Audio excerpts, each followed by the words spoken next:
പ്രിയപ്പെട്ടവരെ, ദിനവൃത്താന്ത പുസ്തകം 2 ദിനവൃത്താന്തം 7-ാം അധ്യായത്തിൽ കർത്താവിന്റെ ഒരു വാഗ്ദാനം ഓർമ്മിച്ചുകൊണ്ട് നമ്മുടെ ഇന്നത്തെ ശുശ്രൂഷ നമുക്ക് ആരംഭിക്കാം. ദിനവൃത്താന്ത പുസ്തകം 2 ദിനവൃത്താന്തം 7-ാം അധ്യായത്തിൽ 12 മുതലുള്ള തിരുവചനങ്ങൾ ഇങ്ങനെയാണ്. 2 ദിനവൃത്താന്തം 7-ാം അധ്യായം 12 മുതൽ കർത്താവ് ഇങ്ങനെ അരുളി ചെയ്യുന്നു. രാത്രി കർത്താവ് സോളമന് പ്രത്യക്ഷനായി പറഞ്ഞു, എനിക്ക് ബലിയർപ്പിക്കാനുള്ള ആലയമായി ഈ സ്ഥലം ഞാൻ തിരഞ്ഞെടുത്തിരിക്കുന്നു. ഞാൻ മഴ തരാതെ ആകാശം അടയ്ക്കുകയോ ദേശത്തെ കൃഷി നശിപ്പിക്കാൻ വെട്ടുക്കിളികളെ നിയോഗിക്കുകയോ എന്റെ ജനത്തിനിടയിൽ മഹാമാരി അയക്കുകയോ ചെയ്യുമ്പോൾ എന്റെ നാമം പേറുന്ന എന്റെ ജനം എന്നെ അന്വേഷിക്കുകയും തങ്ങളെ തന്നെ എളിമപ്പെടുത്തി പ്രാർത്ഥിക്കുകയും തങ്ങളുടെ ദുർമാർഗങ്ങളിൽ നിന്ന് പിന്തിരിയുകയും ചെയ്താൽ ഞാൻ സ്വർഗത്തിൽ നിന്ന് അവരുടെ പ്രാർത്ഥന കേട്ട് അവരുടെ പാപം ക്ഷമിക്കുകയും അവരുടെ ദേശം സമ്പുഷ്ടമാക്കുകയും ചെയ്യും. ഇവിടെ നിന്നുയരുന്ന പ്രാർത്ഥനകൾക്ക് നേരെ എന്റെ കണ്ണും കാതും ജാഗരൂകമായിരിക്കും. എന്റെ നാമം ഇവിടെ എന്നേക്കും നിലനിൽക്കേണ്ടതിന് ഞാൻ ഈ ആലയം തെരഞ്ഞെടുത്ത് വിശുദ്ധീകരിച്ചിരിക്കുന്നതിനാൽ എന്റെ ഹൃദയപൂർവമായ കടാക്ഷം എപ്പോഴും ഇതിന്റെ മേൽ ഉണ്ടായിരിക്കും. കർത്താവിന്റെ ശക്തമായ ഒരു വാഗ്ദാനമാണിത്. വേദപുസ്തകത്തിൽ ആയിരക്കണക്കിന് വാഗ്ദാനങ്ങളുണ്ട്. അതിലെ ശക്തമായ വാഗ്ദാനങ്ങളിൽ ഒന്നാണിത്. കർത്താവ് പറയുകയാണ്, ദേവാലയത്തെ കുറിച്ചുള്ള വാഗ്ദാനമാണ്. നമ്മളൊരു ദേവാലയത്തിൽ ഇരുന്നാണ്, ഒരു ദേവാലയത്തോട് ബന്ധപ്പെട്ടാണ് ഇന്ന് പ്രാർത്ഥിക്കുന്നതും ആരാധിക്കുന്നതും. അപ്പോൾ ഈ വാഗ്ദാനം ഓർത്ത് ഇന്ന് പ്രാർത്ഥിക്കണം. ഇന്നത്തെ ശുശ്രൂഷകളിലെല്ലാം നമ്മൾ സംബന്ധിക്കുമ്പോൾ ഈ വാഗ്ദാനം ഓർത്ത് നാം പ്രാർത്ഥിക്കണം. കർത്താവിന്റെ വാഗ്ദാനം ഇതാണ്, എനിക്ക് ബലിയർപ്പിക്കാനുള്ള ആലയമായി ഈ സ്ഥലം ഞാൻ തിരഞ്ഞെടുത്തിരിക്കുന്നു. ആ വാഗ്ദാനത്തോട് കറസ്പോണ്ട് ചെയ്യുന്ന ഒരു സ്ഥലമാണിത്. ആ വാഗ്ദാനം നിറവേറിയ ഒരു സ്ഥലമാണിത്. ആ വാഗ്ദാനം ദൈവം നിറവേറ്റിയ ഒരു സ്ഥലമാണിത്. കർത്താവ് പറയുകയാണ്, എനിക്ക് ബലിയർപ്പിക്കാനുള്ള ആലയമായി ഞാൻ ഈ സ്ഥലം തിരഞ്ഞെടുത്തിരിക്കുന്നു. എനിക്ക് ബലിയർപ്പിക്കാനുള്ള ആലയമായി ഈ സ്ഥലം ഞാൻ തിരഞ്ഞെടുത്തിരിക്കുന്നു. ഇപ്പൊ നമ്മളിപ്പോ വന്നിരിക്കുന്ന ഈ സ്ഥലം കർത്താവ് ബലിയർപ്പിക്കാനുള്ള ആലയമായി തിരഞ്ഞെടുത്ത സ്ഥലമാണ്. കർത്താവിന് ബലിയർപ്പിക്കാനുള്ള ആലയമായി ദൈവം തിരഞ്ഞെടുത്ത ഒരു സ്ഥലത്താണ് നമ്മൾ ആയിരിക്കുന്നത്. ഇപ്പൊ ഒന്നാമത്തെ കാര്യം നമുക്ക് ബാധകമാണ്. ദൈവം പറയുകയാണ്, ഈ സ്ഥലം എനിക്ക് ബലിയർപ്പിക്കാനുള്ള ആലയമായി ഞാൻ തിരഞ്ഞെടുത്തിരിക്കുന്നു. കർത്താവ് തിരഞ്ഞെടുത്തിരിക്കുന്ന സ്ഥലമാണ്. എന്നിട്ട് പറയുകയാണ്, 3 സാഹചര്യം പറയുകയാണ്. ഞാൻ മഴ തരാതെ ആകാശം അടയ്ക്കുകയോ, ഞാൻ മഴ തരാതെ ആകാശം അടയ്ക്കുകയോ. 1. 2, ഞാൻ ദേശത്തെ കൃഷി നശിപ്പിക്കാൻ വെട്ടുക്കിളികളെ നിയോഗിക്കുകയോ. 3, ഞാൻ ജനത്തിനിടയിലേക്ക് മഹാമാരികളെ അയക്കുകയോ ചെയ്യുമ്പോൾ. ഒട്ടും സംശയിക്കരുത്, ഈ 3 സാഹചര്യങ്ങൾ നമ്മളിൽ എല്ലാവർക്കും ഏതെങ്കിലും ഒരു സാഹചര്യം ബാധകമായിരിക്കും. കർത്താവ് പറയുകയാണ്, ഞാൻ മഴ തരാതെ ആകാശം അടയ്ക്കുകയോ. എന്താണ് മഴ? നമ്മൾ ഈ ആകാശത്തുനിന്ന് പെയ്യുന്ന മഴയല്ല ഇവിടെ നമ്മൾ മനസ്സിലാക്കേണ്ട മഴ. മഴയെന്ന് പറഞ്ഞാൽ കർത്താവ് പറഞ്ഞിട്ടുണ്ട് മറ്റൊരിടത്ത് സുവിശേഷത്തിൽ, ദൈവം ദുഷ്ടരുടെ മേലും ശിഷ്ടരുടെ മേലും ഒരുപോലെ മഴ പെയ്യിക്കും, ഒരുപോലെ വെയിൽ ഉദിപ്പിക്കും എന്ന് പറഞ്ഞാൽ ദുഷ്ടനും ശിഷ്ടനും ഒരുപോലെ ലഭിക്കുന്നതാണ് മഴ. നല്ലവനും നല്ലവനല്ലാത്തവനും ഒരുപോലെ കിട്ടുന്നത് എന്തും മഴയാണ്. എന്ന് പറഞ്ഞാൽ ദൈവം ആരുടെയും സ്വഭാവം നോക്കാതെ വർഷിക്കുന്നതാണ് മഴ. കൊള്ളാവുന്നവരുടെ സ്ഥലത്ത് മാത്രമേ മഴ പെയ്യൂ എന്നൊന്നുമില്ല. അങ്ങനെയാണ് ഇവിടെ മഴ പെയ്യേ അല്ല, ഇവിടെ അല്ല.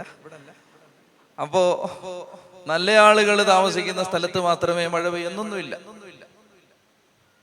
ദൈവം പറയുകയാണ്, ഞാൻ ദുഷ്ടരുടെ മേലും ശിഷ്ടരുടെ മേലും മഴ പെയ്യ്ക്കും, സൂര്യനെ ഉദിപ്പിക്കും എന്ന് പറഞ്ഞാൽ നല്ലവനും തീയവനും കൊള്ളാവുന്നവനും കൊള്ളരുതാത്തവനും മഴ കിട്ടും. കൊള്ളാവുന്നവനും കൊള്ളരുതാത്തവനും കിട്ടുന്നത് എന്തും മഴയാണ്. ശ്രദ്ധിക്കുക, കർത്താവ് പറയുകയാണ്, ഞാൻ മഴ തരാതെ ആകാശം അടച്ചാൽ എന്ന് പറഞ്ഞാൽ എല്ലാവർക്കും കിട്ടുന്ന അനുഗ്രഹങ്ങളുണ്ട്. രണ്ട് ടൈപ്പാണ് അനുഗ്രഹം. ഒന്ന് എല്ലാവർക്കും കിട്ടുന്നത്, രണ്ട് കുറെ കൂടി അടുക്കുന്നവർക്ക് കിട്ടുന്നത്. രണ്ട് ടൈപ്പാണ് അനുഗ്രഹം. എല്ലാവർക്കും കിട്ടുന്നുണ്ട്. ആരുടെയും ഉദാഹരണം പറഞ്ഞാൽ ജോലി കിട്ടുക, വല്ലവരുടെയും സ്വഭാവം നോക്കിയിട്ടാണോ ജോലി കിട്ടുന്നത്? അങ്ങനൊന്നുമല്ല. കല്യാണം നടക്കുക, ആരുടെയെങ്കിലും സ്വഭാവം നോക്കിയിട്ടാണോ കല്യാണം നടക്കുന്നത് നടക്കാത്തത്? മക്കളുണ്ടാവുക, ജാതിയും മതവും നോക്കിയിട്ടാണോ മക്കളുണ്ടാവുക? വീട് വെക്കുക, വണ്ടി വാങ്ങിക്കുക, നമ്മൾ ഈ കാണുന്ന സാധാരണപ്പെട്ട അനുഗ്രഹങ്ങളെല്ലാം എല്ലാവർക്കും കിട്ടുന്നതാണ്. അതിന് പ്രത്യേകിച്ച് പള്ളി ചേരണമെന്നൊന്നുമില്ല. അതിന്റെ പേര് ഈ പള്ളിയിൽ ചേരുന്നവർ വല്ലതും ഉണ്ടെങ്കിൽ ഒരു പിന്തിരിഞ്ഞു നോട്ടം നോക്കുന്നുകൊണ്ടും തെറ്റില്ല. അതിന്റെ പേരിലാണ് ചേർന്നതെങ്കിൽ അവർക്ക് പറഞ്ഞേ ഹല്ലേലൂയാ, ചൊത്തി പറഞ്ഞേ ഹല്ലേലൂയാ, ചൊത്തി പറഞ്ഞേ ഹല്ലേലൂയാ, ഹല്ലേലൂയാ. അപ്പൊ ശ്രദ്ധിക്കുക പ്രിയപ്പെട്ടവരെ, കർത്താവ് പറയുകയാണ്, ഞാൻ മഴ തരാതെ ആകാശം അടച്ചാൽ, മഴ തരാതെ ആകാശം അടച്ചാൽ എന്ന് പറഞ്ഞാൽ, എടാ എല്ലാവർക്കും കിട്ടുന്ന അനുഗ്രഹം നിനക്ക് കിട്ടിയിട്ടില്ലെങ്കിൽ, മനസ്സിലായോ? എല്ലാവർക്കും ഒക്കെ കിട്ടുന്നതാണ് അത്. പ്രത്യേകിച്ച് സ്വഭാവം ഒന്നും നോക്കാതെ തന്നെ എല്ലാവർക്കും കിട്ടുന്ന അനുഗ്രഹം നിനക്ക് തടയപ്പെട്ടിട്ടുണ്ടെങ്കിൽ, മനുഷ്യന് സാമാന്യമായി ലഭിക്കുന്ന ഏതെങ്കിലും അനുഗ്രഹം നിനക്ക് തടയപ്പെട്ടിട്ടുണ്ടെങ്കിൽ ഒരു കണ്ടീഷൻ അതാണ്. ഒന്നാമത്തെ മാനദണ്ഡം അതാണ്. നിനക്ക് എല്ലാവർക്കും കിട്ടുന്ന അനുഗ്രഹം നിനക്ക് കിട്ടാതിരിപ്പുണ്ടെങ്കിൽ ഒന്നാമത്. രണ്ട്, ഞാൻ കൃഷി നശിപ്പിക്കാൻ വേണ്ടി വെട്ടുക്കിളികളെ നിയോഗിക്കും. കൃഷി എന്ന് പറഞ്ഞാൽ ഒരു മനുഷ്യന്റെ അധ്വാനത്തിന്റെ ഫലമാണ്.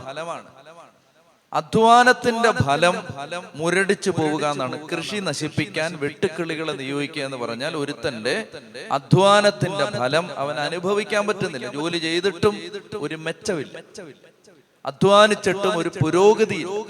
ഇത്ര കഷ്ടപ്പെട്ടാലും പിന്നെ കടം, എന്തെല്ലാം ചെയ്താലും പിന്നെ പരാജയം. തലകുത്തി മറിഞ്ഞ് അധ്വാനിച്ചിട്ടും ഞായറാഴ്ച പള്ളി വരാതെ പോലും അധ്വാനിച്ചിട്ടും പിന്നെ കടം. ഇപ്പൊ കർത്താവ് പറയുകയാണ്, കൃഷി നശിപ്പിക്കാൻ വെട്ടുക്കിളികളെ നിയോഗിച്ചാൽ നിന്റെ അധ്വാന ഫലം മുരടിച്ചു പോയാൽ, എന്നിട്ട് വചനം പറയുകയാണ്, ജനത്തിനിടയിലേക്ക് മഹാമാരികളെ അയച്ചാൽ ശരീരത്തിന്റെ മേലും മനസ്സിന്റെ മേലും ഉണ്ടാകുന്ന രോഗപീഠകളാണ് മഹാമാരി. ശരീരത്തിനെയും മനസ്സിനെയും ബാധിക്കുന്നത്. ഈ മൂന്ന് കാറ്റഗറിയിൽ പെടാത്ത ആരും ഇവിടെ ഉണ്ടാവില്ല. എല്ലാവരും ഉണ്ട്. അപ്പൊ കർത്താവ് പറയാണ്, എന്റെ നാമം പേറുന്ന എന്റെ ജനം ഈ ആലയത്തിൽ വന്ന് പ്രാർത്ഥിക്കണം. പ്രാർത്ഥിക്കേണ്ടതിന്റെ ആവശ്യകത, അല്ലെ പ്രാർത്ഥിക്കേണ്ട അവരുടെ ജീവിതത്തിന്റെ സാഹചര്യം ഇതാണ്. ഞാൻ മഴ തരാതെ ആകാശം അടച്ചാൽ, ദേശത്തെ കൃഷി നശിപ്പിക്കാൻ വെട്ടുക്കിളികളെ നിയോഗിച്ചാൽ, ജനത്തിനിടയിലേക്ക് മഹാമാരികളെ അയച്ചാൽ, എന്റെ നാമം പേറുന്ന എന്റെ ജനം ഈ ആലയത്തിൽ വരണം. കേട്ടോണം. നിങ്ങൾക്ക് വ്യക്തമാവുന്നുണ്ടോ? 5-6 പ്രാവശ്യം കേൾക്കുന്നുണ്ടോ? ഇല്ല, ഇവിടെ മാത്രമേ ഉള്ളൂ. അവർക്ക് പറഞ്ഞേ ഹല്ലേലൂയാ, ചൊല്ലി പറഞ്ഞേ ഹല്ലേലൂയാ. ഇപ്പൊ കർത്താവ് പറയാണ്, ഞാൻ മഴ തരാതെ ആകാശം അടച്ചാൽ, ദേശത്തെ കൃഷി നശിപ്പിക്കാൻ വെട്ടുക്കിളികളെ നിയോഗിച്ചാൽ, ജനത്തിനിടയിലേക്ക് മഹാമാരികളെ അയക്കുമ്പോൾ, എന്റെ നാമം പേറുന്ന എന്റെ ജനം എന്നെ അന്വേഷിക്കുകയും തങ്ങളെ തന്നെ എളിമപ്പെടുത്തി പ്രാർത്ഥിക്കുകയും തങ്ങളുടെ ദുർമാർഗങ്ങളിൽ നിന്ന് പിന്തിരിയുകയും ചെയ്താൽ, ഞാൻ സ്വർഗത്തിൽ നിന്ന് അവരുടെ പ്രാർത്ഥന കേട്ട് അവരുടെ പാപം ക്ഷമിച്ച് ദേശത്തെ അനുഗ്രഹിക്കും. 3 കാര്യങ്ങൾ ചെയ്യണം നമ്മൾ. എന്താണ് ഒന്നാമത് ചെയ്യേണ്ടത്? കർത്താവിനെ അന്വേഷിക്കണം. അപ്പൊ ഈ 4 ദിവസങ്ങളിലും ഈ 5-ാമത്തെ ദിവസവും നമ്മൾ ഈ ആലയത്തിൽ വന്നിരിക്കുന്നത് വേറെ ആരെയും അന്വേഷിക്കാനല്ല, കർത്താവിനെ അന്വേഷിക്കാനാണ്. കർത്താവിനോട് സ്നേഹമുള്ളത് കൊണ്ടാണ് നിങ്ങൾ വന്നത്. കർത്താവിനെ ആരാധിക്കാനാണ് നിങ്ങൾ വന്നത്. ദൈവത്തെ മാനിക്കുന്നത് കൊണ്ടാണ് നിങ്ങൾ വന്നത്. അപ്പൊ ഒന്നാമത്തെ കണ്ടീഷൻ വെരിഫൈ ചെയ്ത് കഴിഞ്ഞു. രണ്ടാമത്തേത്, തങ്ങളെ തന്നെ എളിമപ്പെടുത്തണം. തങ്ങളെ തന്നെ എളിമപ്പെടുത്തണം. അത് ഞാൻ ഇത്തിരി കഴിഞ്ഞിട്ട് പറയാം. 3-ാമത്തെ കണ്ടീഷൻ, തങ്ങളുടെ ദുർമാർഗങ്ങളിൽ നിന്ന് പിന്തിരിയണം. തങ്ങളുടെ ദുർമാർഗങ്ങളിൽ നിന്ന് പിന്തിരിയണം. അപ്പൊ അതാണ് കുമ്പസാരത്തിലൂടെ നമ്മൾ മൂന്നാമത്തെ ദിവസം ചെയ്തത്. ഇന്നലെയും മിനിഞ്ഞാന്നുമൊക്കെയായി നമ്മൾ നല്ല കുമ്പസാരം നടത്തി എന്ന് ഞാൻ വിചാരിക്കുന്നു. ഇപ്പൊ ദുർമാർഗങ്ങളിൽ നിന്ന് പിന്തിരിഞ്ഞു ദൈവത്തെ അന്വേഷിക്കാനായിട്ട് വന്നു. ഇനി അടുത്ത കണ്ടീഷൻ, തങ്ങളെ തന്നെ എളിമപ്പെടുത്തണം. എനിക്ക് ഇന്ന് ഈ ശുശ്രൂഷ ആരംഭിക്കുന്നതിന് മുമ്പ് ഞാൻ ആമുഖം പറയുകയാണ്. ഈ ആമുഖമായി എനിക്ക് പറയാനുള്ളത്, ഇന്ന് നമ്മൾ വേറെ ആരുടെയും സർട്ടിഫിക്കറ്റ് വാങ്ങാൻ വേണ്ടി പള്ളി നിൽക്കരുത്. നമുക്ക് ആരുടെയും സർട്ടിഫിക്കറ്റ് വേണ്ട. ദൈവം തമ്പുരാൻ മാർക്കിട്ടാ മതി. ലോകത്തൊരു മനുഷ്യന്റെയും മാർക്കിന് വേണ്ടി ദൈവത്തെ ആരാധിക്കാതിരിക്കരുത്. നമ്മൾ വന്ന് നമ്മുടെ മതത്തെ ഒരുപാട് സ്റ്റാൻഡേർഡ് ആക്കി. അതിന്റെ സകല ദുരന്തവും നമുക്കിടയിലുണ്ട്. അപ്പസ്തോല പ്രവർത്തനം വായിച്ചാൽ ഇത് കുറെ ഭ്രാന്തന്മാരുടെ മതമാണെന്ന് നിങ്ങൾക്ക് മനസ്സിലാവും. അത് വായിക്കാത്തതാണ് ഇന്നത്തെ നമ്മുടെ ഗതികേട്. അപ്പോസ്തോല പ്രവർത്തനം വായിച്ചാൽ കുറെ ഭ്രാന്തന്മാരുടെ മതമായിരുന്നു ഇതെന്ന് നമുക്ക് മനസ്സിലാവും. കാരണം നോർമൽ മനുഷ്യർ ബിഹേവ് ചെയ്യുന്ന പോലൊന്നും അല്ല അവർ പെരുമാറിയിട്ടുള്ളത്. രാവിലെ അവര് ദൈവത്തെ ആരാധിച്ച് പ്രാർത്ഥിക്കുമ്പോൾ നാട്ടുകാർ കൂടിയിട്ട് പറഞ്ഞു, ഇവന്മാര് വെള്ളം ഒടിച്ചിട്ട് കണ്ട് പറയാന്ന് പറഞ്ഞു. ഇന്ന് നമ്മുടെയൊന്നും ആരാധനകളെ നോക്കി അങ്ങനെ ആരും പറയുന്നില്ല. എല്ലാം നല്ല സ്റ്റാൻഡേർഡാ.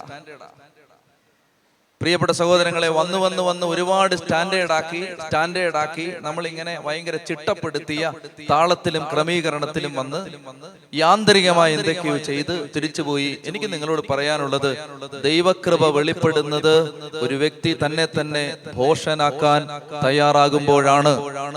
കർത്താവിന്റെ ശക്തി വെളിപ്പെടുന്നത് നമ്മൾ നമ്മുടെ ബുദ്ധിയുടെ കെട്ടഴിച്ചിട്ട് മറ്റാരെയും നിങ്ങൾ ശ്രദ്ധിക്കരുത്. നിങ്ങൾക്ക് കർത്താവിനെയാണോ? ഞാൻ എപ്പോഴും എന്റെ മനസ്സിൽ വരുന്നൊരു ചോദ്യം ഇതാണ്, നിങ്ങൾക്കാണോ വേണ്ടത്? നിങ്ങൾക്ക് അഭിമാനമാണോ വേണ്ടത്? നിങ്ങൾക്ക് മാനാഭിമാനം മതിയോ? വിമോചനം വേണോ? വിമോചനം വേണമെങ്കിൽ നമ്മൾ നമ്മളെ തന്നെ എളിമപ്പെടുത്താൻ തയ്യാറാവണം. ഇപ്പൊ കർത്താവ് പറയാണ്, എന്റെ നാമം പേറുന്ന എന്റെ ജനം തങ്ങളെ തന്നെ എളിമപ്പെടുത്തി ദുർമാർഗങ്ങളിൽ നിന്ന് പിന്തിരിഞ്ഞ് എന്നെ അന്വേഷിച്ചാൽ, കർത്താവ് പറയാണ്, അടുത്ത വാഗ്ദാനം ഇതാണ്, ഇവിടെ നിന്നുയരുന്ന പ്രാർത്ഥനകൾക്ക് നേരെ എന്റെ കണ്ണും കാതും ജാഗരൂകമായിരിക്കും.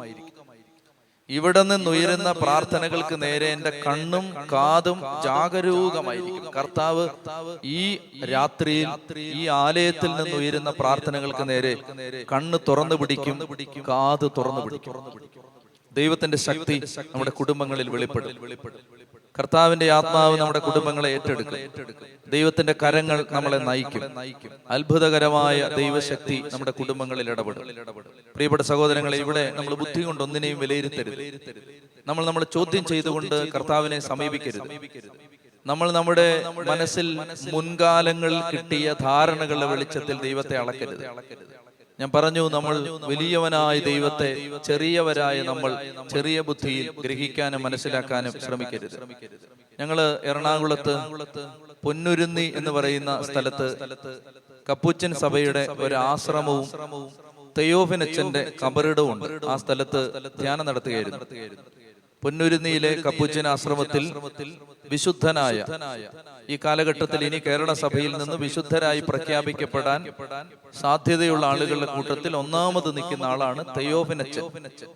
3 പ്രാവശ്യം വിശുദ്ധനായി പ്രഖ്യാപിക്കാൻ തക്കതുപോലെ അത്ഭുതങ്ങൾ അദ്ദേഹത്തിന്റെ മധ്യസ്ഥതയിലൂടെ നടന്നു കഴിഞ്ഞു.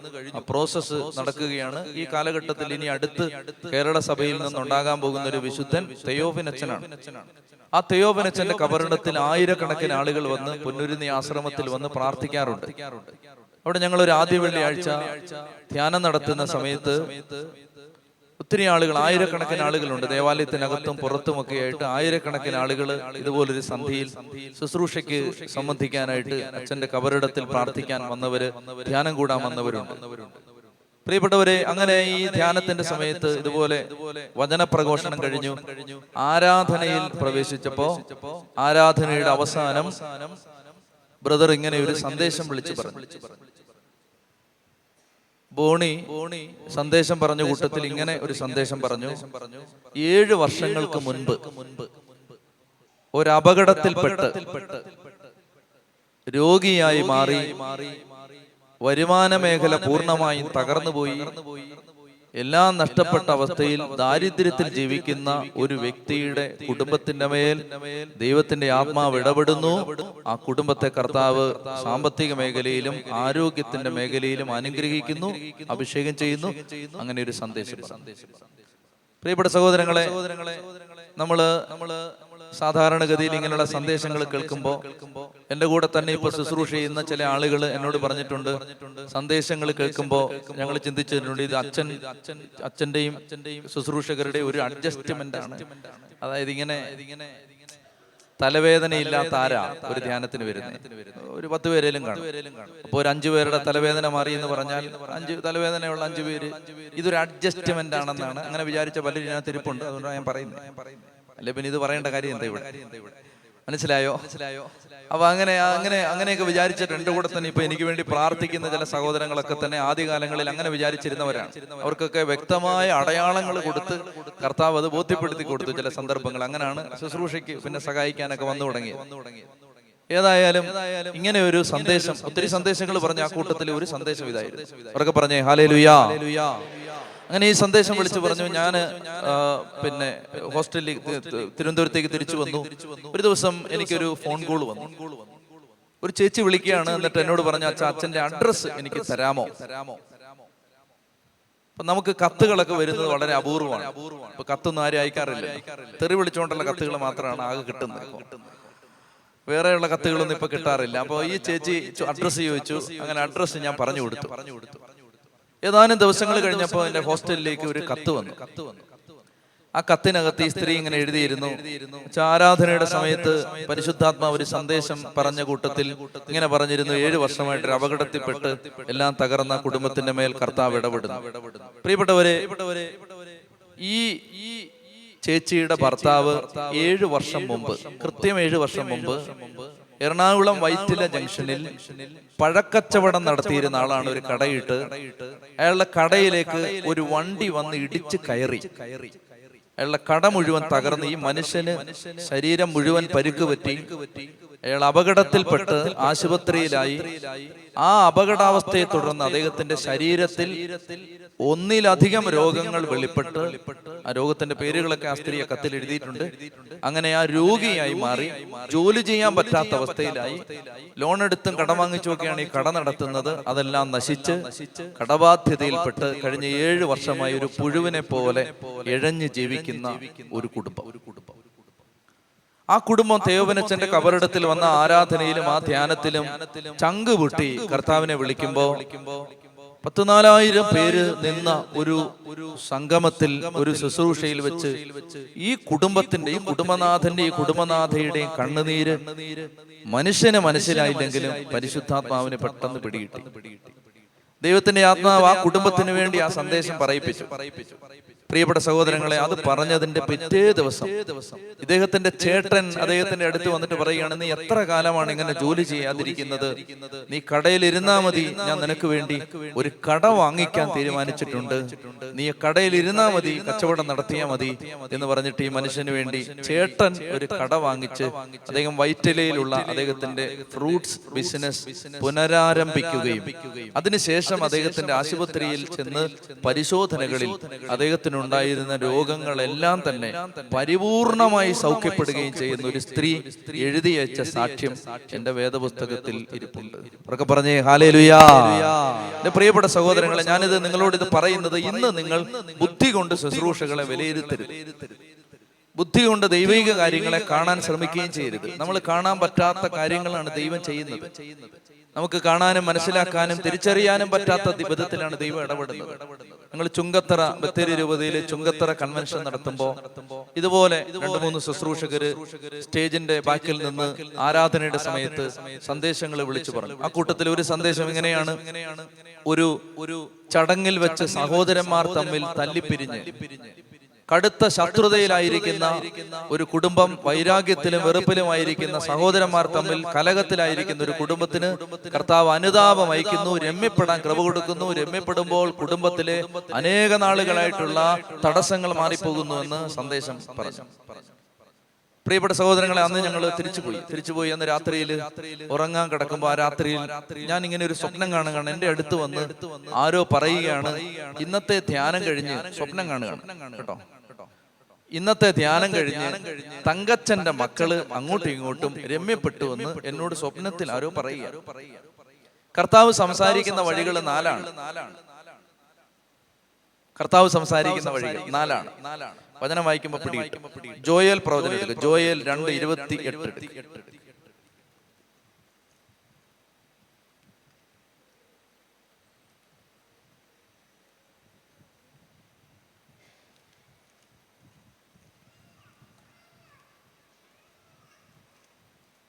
ജോയേൽ പ്രവചനം 2-ാം അധ്യായത്തിൽ 28-ാമത്തെ വാക്യം ഇങ്ങനെയാണ്: ആ നാളുകളിൽ കിട്ടിയവര് വായിച്ചോ? കിട്ടിയോ? ഇല്ലയോ? ഞാൻ വായിക്കാം. ജോയേൽ 2:28. അന്ന് ഇങ്ങനെ സംഭവിക്കും, എല്ലാവരുടെ മേലും ഞാൻ എൻ്റെ ആത്മാവിനെ വർഷിക്കും. നിങ്ങളുടെ പുത്രന്മാരും പുത്രിമാരും പ്രവചിക്കും. നിങ്ങളുടെ വൃദ്ധന്മാർ സ്വപ്നങ്ങൾ കാണും. യുവാക്കൾക്ക് ദർശനങ്ങൾ ഉണ്ടാകും. ആ നാളുകളിൽ എൻ്റെ ദാസന്മാരുടെയും ദാസിമാരുടെയും മേൽ എൻ്റെ ആത്മാവിനെ വർഷിക്കും. അപ്പൊ ദൈവം സംസാരിക്കുന്ന വഴികൾ 4 അല്ല, 3ആണ്. 3 വഴികളാണ് ദൈവം സംസാരിക്കുന്നത്. ജോയേൽ 2:28. 1 സ്വപ്നം, 2 ദർശനം, 3 പ്രവചനം. കർത്താവ് സംസാരിക്കുന്ന വഴികൾ അതാണ്. ആ നാളുകളിൽ എന്റെ ദാസന്മാരുടെ മേലും ദാസിമാരുടെ മേലും ഞാൻ എൻ്റെ ആത്മാവിനെ വർഷിക്കും. വേദപുസ്തക പ്രകാരം കർത്താവ് സംസാരിക്കുന്ന പ്രധാനപ്പെട്ട 3 വഴികൾ: 1 സ്വപ്നം, 2 ദർശനം, 3 പ്രവചനം. അത് എക്സ്ക്ലൂസീവ് അല്ല, അത് മാത്രമല്ല, കർത്താവ് സംസാരിക്കുന്ന അനേകം വഴികളുണ്ട്. ഈ വചനപ്രകാരം 3 വഴികളാണ്: സ്വപ്നം, ദർശനം, പ്രവചനം. സ്വപ്നം കാണുകയാണ്. എന്താ സ്വപ്നം കാണുന്നത്? തങ്കച്ചന്റെ മക്കൾ രമ്യപ്പെട്ടു ധ്യാനം കഴിഞ്ഞു. അപ്പൊ എനിക്കൊന്നും മനസ്സിലായില്ല, സ്വപ്നമല്ലേ? അത് കഴിഞ്ഞിട്ട് പിറ്റേ ദിവസം രാവിലെ ഞങ്ങള് ധ്യാനം നടക്കുന്ന സ്ഥലത്ത് ബലി അർപ്പിക്കാൻ വേണ്ടി പോവാണ്. ഞങ്ങളെല്ലാം ടീമംഗങ്ങളെല്ലാം കൂടി ഒരുമിച്ച് പരിശുദ്ധ കുർബാന ചെല്ലാൻ വേണ്ടി പോവുകയാണ്. ചെല്ലുമ്പോൾ ഒരു മനുഷ്യൻ ഓടി വന്ന് എന്റെ അടുത്ത് നിന്ന് ഞങ്ങളുടെ കാര്യങ്ങളൊക്കെ നോക്കാൻ ഞങ്ങളെ സഹായിച്ചുകൊണ്ടിരുന്ന ഒരു ചേട്ടനാണ് അത്. അദ്ദേഹം ഓടി വന്ന് എന്റെ അടുത്ത് നിന്നിട്ട് കരഞ്ഞോണ്ട് എന്റെ അടുത്ത് പറഞ്ഞു, അച്ഛാ, ഇന്നലെ രാത്രി ഒരു മഹാത്ഭുതം സംഭവിച്ചു. എനിക്ക് എന്താണ് സംഭവിച്ചതെന്ന് എനിക്ക് മനസ്സിലായില്ല. ഞാൻ വീട്ടിൽ ചെന്നപ്പോ എന്റെ ഭാര്യയും മകളും എന്നെ ഒത്തിരി കളിയാക്കുകയും വഴക്ക് പറയുകയും ചെയ്തു. ഞാൻ ഒരു ധ്യാനത്തിന് പോലും കൈവെക്കുകയോ ഉറക്ക സ്തുതിക്കുകയോ ചെയ്യുന്ന ആളല്ല. എനിക്കത് ഒരു നല്ല മലങ്കരക്കാരൻ എന്ന നിലയിൽ എനിക്ക് ഇഷ്ടമല്ല. അതുകൊണ്ട് എനിക്ക് ഈ കൈവെക്ക് ഇങ്ങനെ ബഹളം വെക്കുന്നതൊന്നും വലിയ താല്പര്യമില്ല. ഞാൻ അതുകൊണ്ട് എനിക്കതൊന്നും ഇഷ്ടമല്ല. ഞാൻ അതുകൊണ്ട് ഏറ്റവും പുറകിലാണ് നിന്ന് ആരാധനയ്ക്ക്. ദൈവത്തോട് വണക്കമൊന്നുമില്ല, ഈ വക കാര്യങ്ങളോട് വലിയ താല്പര്യമൊന്നുമില്ല. അപ്പൊ അങ്ങനെ ഈ മനുഷ്യൻ ഏറ്റവും പുറകിലാണെന്നത്. അന്നത്തെ ആരാധനയുടെ സമയത്ത് അദ്ദേഹം പറയുകയാണ്, ഞാനൊരു അപ്പൂപ്പൻ താടി പോലെ പറന്ന് മുമ്പിൽ വന്നു എന്ന പോലാണ്. എനിക്ക് എങ്ങനെ ഞാൻ എത്തി എന്ന് അറിയാൻ പാടില്ല. എങ്ങനെ ആരാധനയ്ക്ക് മുമ്പിൽ വന്നു. ഞാൻ കൊച്ചുങ്ങള് കയറ്റുവ വിരിച്ചിട്ടുണ്ട് പിള്ളേർക്ക് ഇരിക്കാൻ വേണ്ടി. അവിടെ വന്ന് ഏറ്റവും മുമ്പിൽ മുട്ടുകുത്തി വാവിട്ട് കരയുകയാണ്, സ്വബോധമില്ലാത്തവനെ പോലെ. ഞാൻ വീട്ടിൽ ചെന്നപ്പോ എന്റെ ഭാര്യയും മകളും പറഞ്ഞു, നിങ്ങൾ മനുഷ്യരെ നാണം കെടുത്താൻ വേണ്ടി ഓരോന്ന് കാണിക്കുന്നത്, നിങ്ങൾക്ക് പുറകിലെങ്ങാനും നിന്നാ പോരെ എന്ന് പറഞ്ഞിട്ട് ഭാര്യയും മകളും കൂടെ അദ്ദേഹത്തോട് ചൂടായി. അദ്ദേഹം പറഞ്ഞു, എടീ, നിനക്ക് എന്റെ സ്വഭാവം അറിഞ്ഞൂടെ? ഞാൻ ബോധത്തോടെ അത് ചെയ്യുവോ? ഇന്ന് വരെ ചെയ്യുന്നത് നീ കണ്ടിട്ടുണ്ടോ? ഞാൻ അങ്ങനെ ചെയ്യുന്ന ആളല്ല. എനിക്ക് അറിയാൻ പാടില്ല എന്നാ സംഭവിച്ചെന്ന്. എനിക്ക് എന്നെ ആരോ പൊക്കി എടുത്തോണ്ട് പോയതാണ്. പിന്നെ പൊക്കി എടുത്തോണ്ട് പോയി നാണക്കേട് എന്നൊക്കെ പറഞ്ഞിട്ട് അവര് വഴക്കുണ്ടാക്കി. പ്രിയപ്പെട്ട സഹോദരങ്ങൾ, ഈ മനുഷ്യൻ പറയുകയാണ്, അച്ഛാ, അങ്ങനെ ഞാൻ നിന്ന് കരഞ്ഞ് പ്രാർത്ഥിക്കുമ്പോഴാണ് പരിശുദ്ധാത്മാവ് വെളിപ്പെടുത്തുന്നത്, ഒരു ചടങ്ങിൽ വെച്ച് ശത്രുതയിലായി കലഹിച്ച് പിണക്കത്തിലായ സഹോദരന്മാരുടെ മേൽ കർത്താവിന്റെ ആത്മാവ് ഇടപെടുന്നു എന്ന് സന്ദേശം വിളിച്ചു പറഞ്ഞത്. അച്ഛാ, ഞങ്ങൾ 4 വർഷം മുമ്പ് ഒരു കല്യാണ ചടങ്ങിൽ വെച്ച് സഹോദരന്മാര് തമ്മിൽ അടിയുണ്ടാക്കി പിരിഞ്ഞു പോയതാണ്. പിന്നെ സഹോദരന്മാരും സഹോദരിമാരും തമ്മിൽ ഒരു ബന്ധവുമില്ല. എല്ലാ കുടുംബങ്ങളിലും തകർച്ച. ഒറ്റ കുടുംബത്തെ പോലും സമാധാനവും സ്വസ്ഥതയില്ല. അപ്പൊ അങ്ങനെ ആ ഒരു അവസ്ഥ അദ്ദേഹം എൻ്റെ അടുത്ത് പറഞ്ഞിട്ട് അദ്ദേഹം പറഞ്ഞു, അച്ഛാ, എനിക്ക് മനസ്സിലായി, എന്നോട് മാത്രമായിട്ട് കർത്താവ് സംസാരിച്ചതാണെന്ന് എനിക്ക് മനസ്സിലായി. അതുകൊണ്ട് ഞാൻ നേരെ അന്ന് രാത്രിയിൽ വേറെ ഒന്നും നോക്കിയില്ല. എല്ലാ സഹോദരങ്ങളുടെയും വീട്ടിൽ ആ രാത്രി ചെന്ന് ഈ മനുഷ്യൻ അവരോട് കാലേ വീണ് മാപ്പ് ചോദിച്ച് രമ്യപ്പെട്ടു.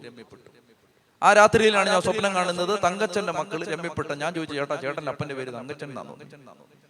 അയാൾ എന്റെ അച്ഛാന്ന് പറഞ്ഞ് എന്നെ വട്ടം ചുറ്റി പിടിച്ച് ഉമ്മ എന്ന് കരയാൻ തുടങ്ങി. പ്രിയപ്പെട്ട സഹോദരങ്ങളെ, ഞങ്ങൾ അന്നത്തെ ധ്യാനം കഴിഞ്ഞ ആ രാത്രിയിൽ ഞങ്ങൾ ടീമംഗങ്ങൾ ഞങ്ങൾ എല്ലാവരും കൂടി ആ മനുഷ്യന്റെ അദ്ദേഹത്തിന്റെ ഒരു സഹോദരന്റെ വീട്ടിൽ ഒരുമിച്ച് കൂടി. ഇപ്പൊ ഈ പിണക്കത്തിലായിരുന്ന എല്ലാവരും സഹോദരന്മാര് സഹോദരിമാര് എല്ലാവരും 10-20 പേര് ഒരുമിച്ച് കൂടിയിട്ടുണ്ട്.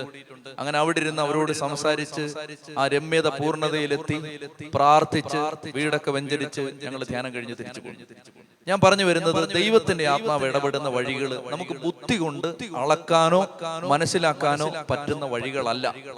നമ്മൾ പഠിച്ചു വെച്ച ശാസ്ത്രം വെച്ച് ദൈവത്തെ അളക്കരുത്. ദൈവം ഇടപെടുന്ന എങ്ങനെയാ നമുക്ക് പറയാൻ പറ്റില്ല. കർത്താവിന്റെ ആത്മാവ് പ്രവർത്തിക്കുന്ന വഴികൾ എങ്ങനെയാണെന്ന് നമുക്ക് സ്കെയിൽ വെച്ച് അളക്കാൻ പറ്റില്ല. നമ്മുടെ മാപിനി കൊണ്ട് അളക്കാവുന്നവനല്ല ദൈവം. അതുകൊണ്ട് ഞാൻ പറഞ്ഞു വരുന്നത്, ഇന്ന് ഈ ശുശ്രൂഷയെ സംബന്ധിക്കുമ്പോൾ പ്രിയപ്പെട്ട മക്കളെ, നിങ്ങൾ ബുദ്ധിയുടെ കെട്ടഴിച്ചു വെച്ച് കർത്താവിന്റെ മുമ്പിൽ ഒരു കുഞ്ഞിനെ പോലെ നിന്ന് പ്രാർത്ഥിക്കുകയും ആരാധിക്കുകയും ദൈവവചനം കേൾക്കുകയും ചെയ്യണം. പാടാനും പ്രാർത്ഥിക്കാനും പറയുമ്പോൾ നമ്മുടെ അന്തസ്സും അഭിമാനവും ആഭിജാത്യവും ഒക്കെ കുറെ നേരത്തേക്ക് നമുക്കൊന്ന് മാറ്റിവെക്കാം.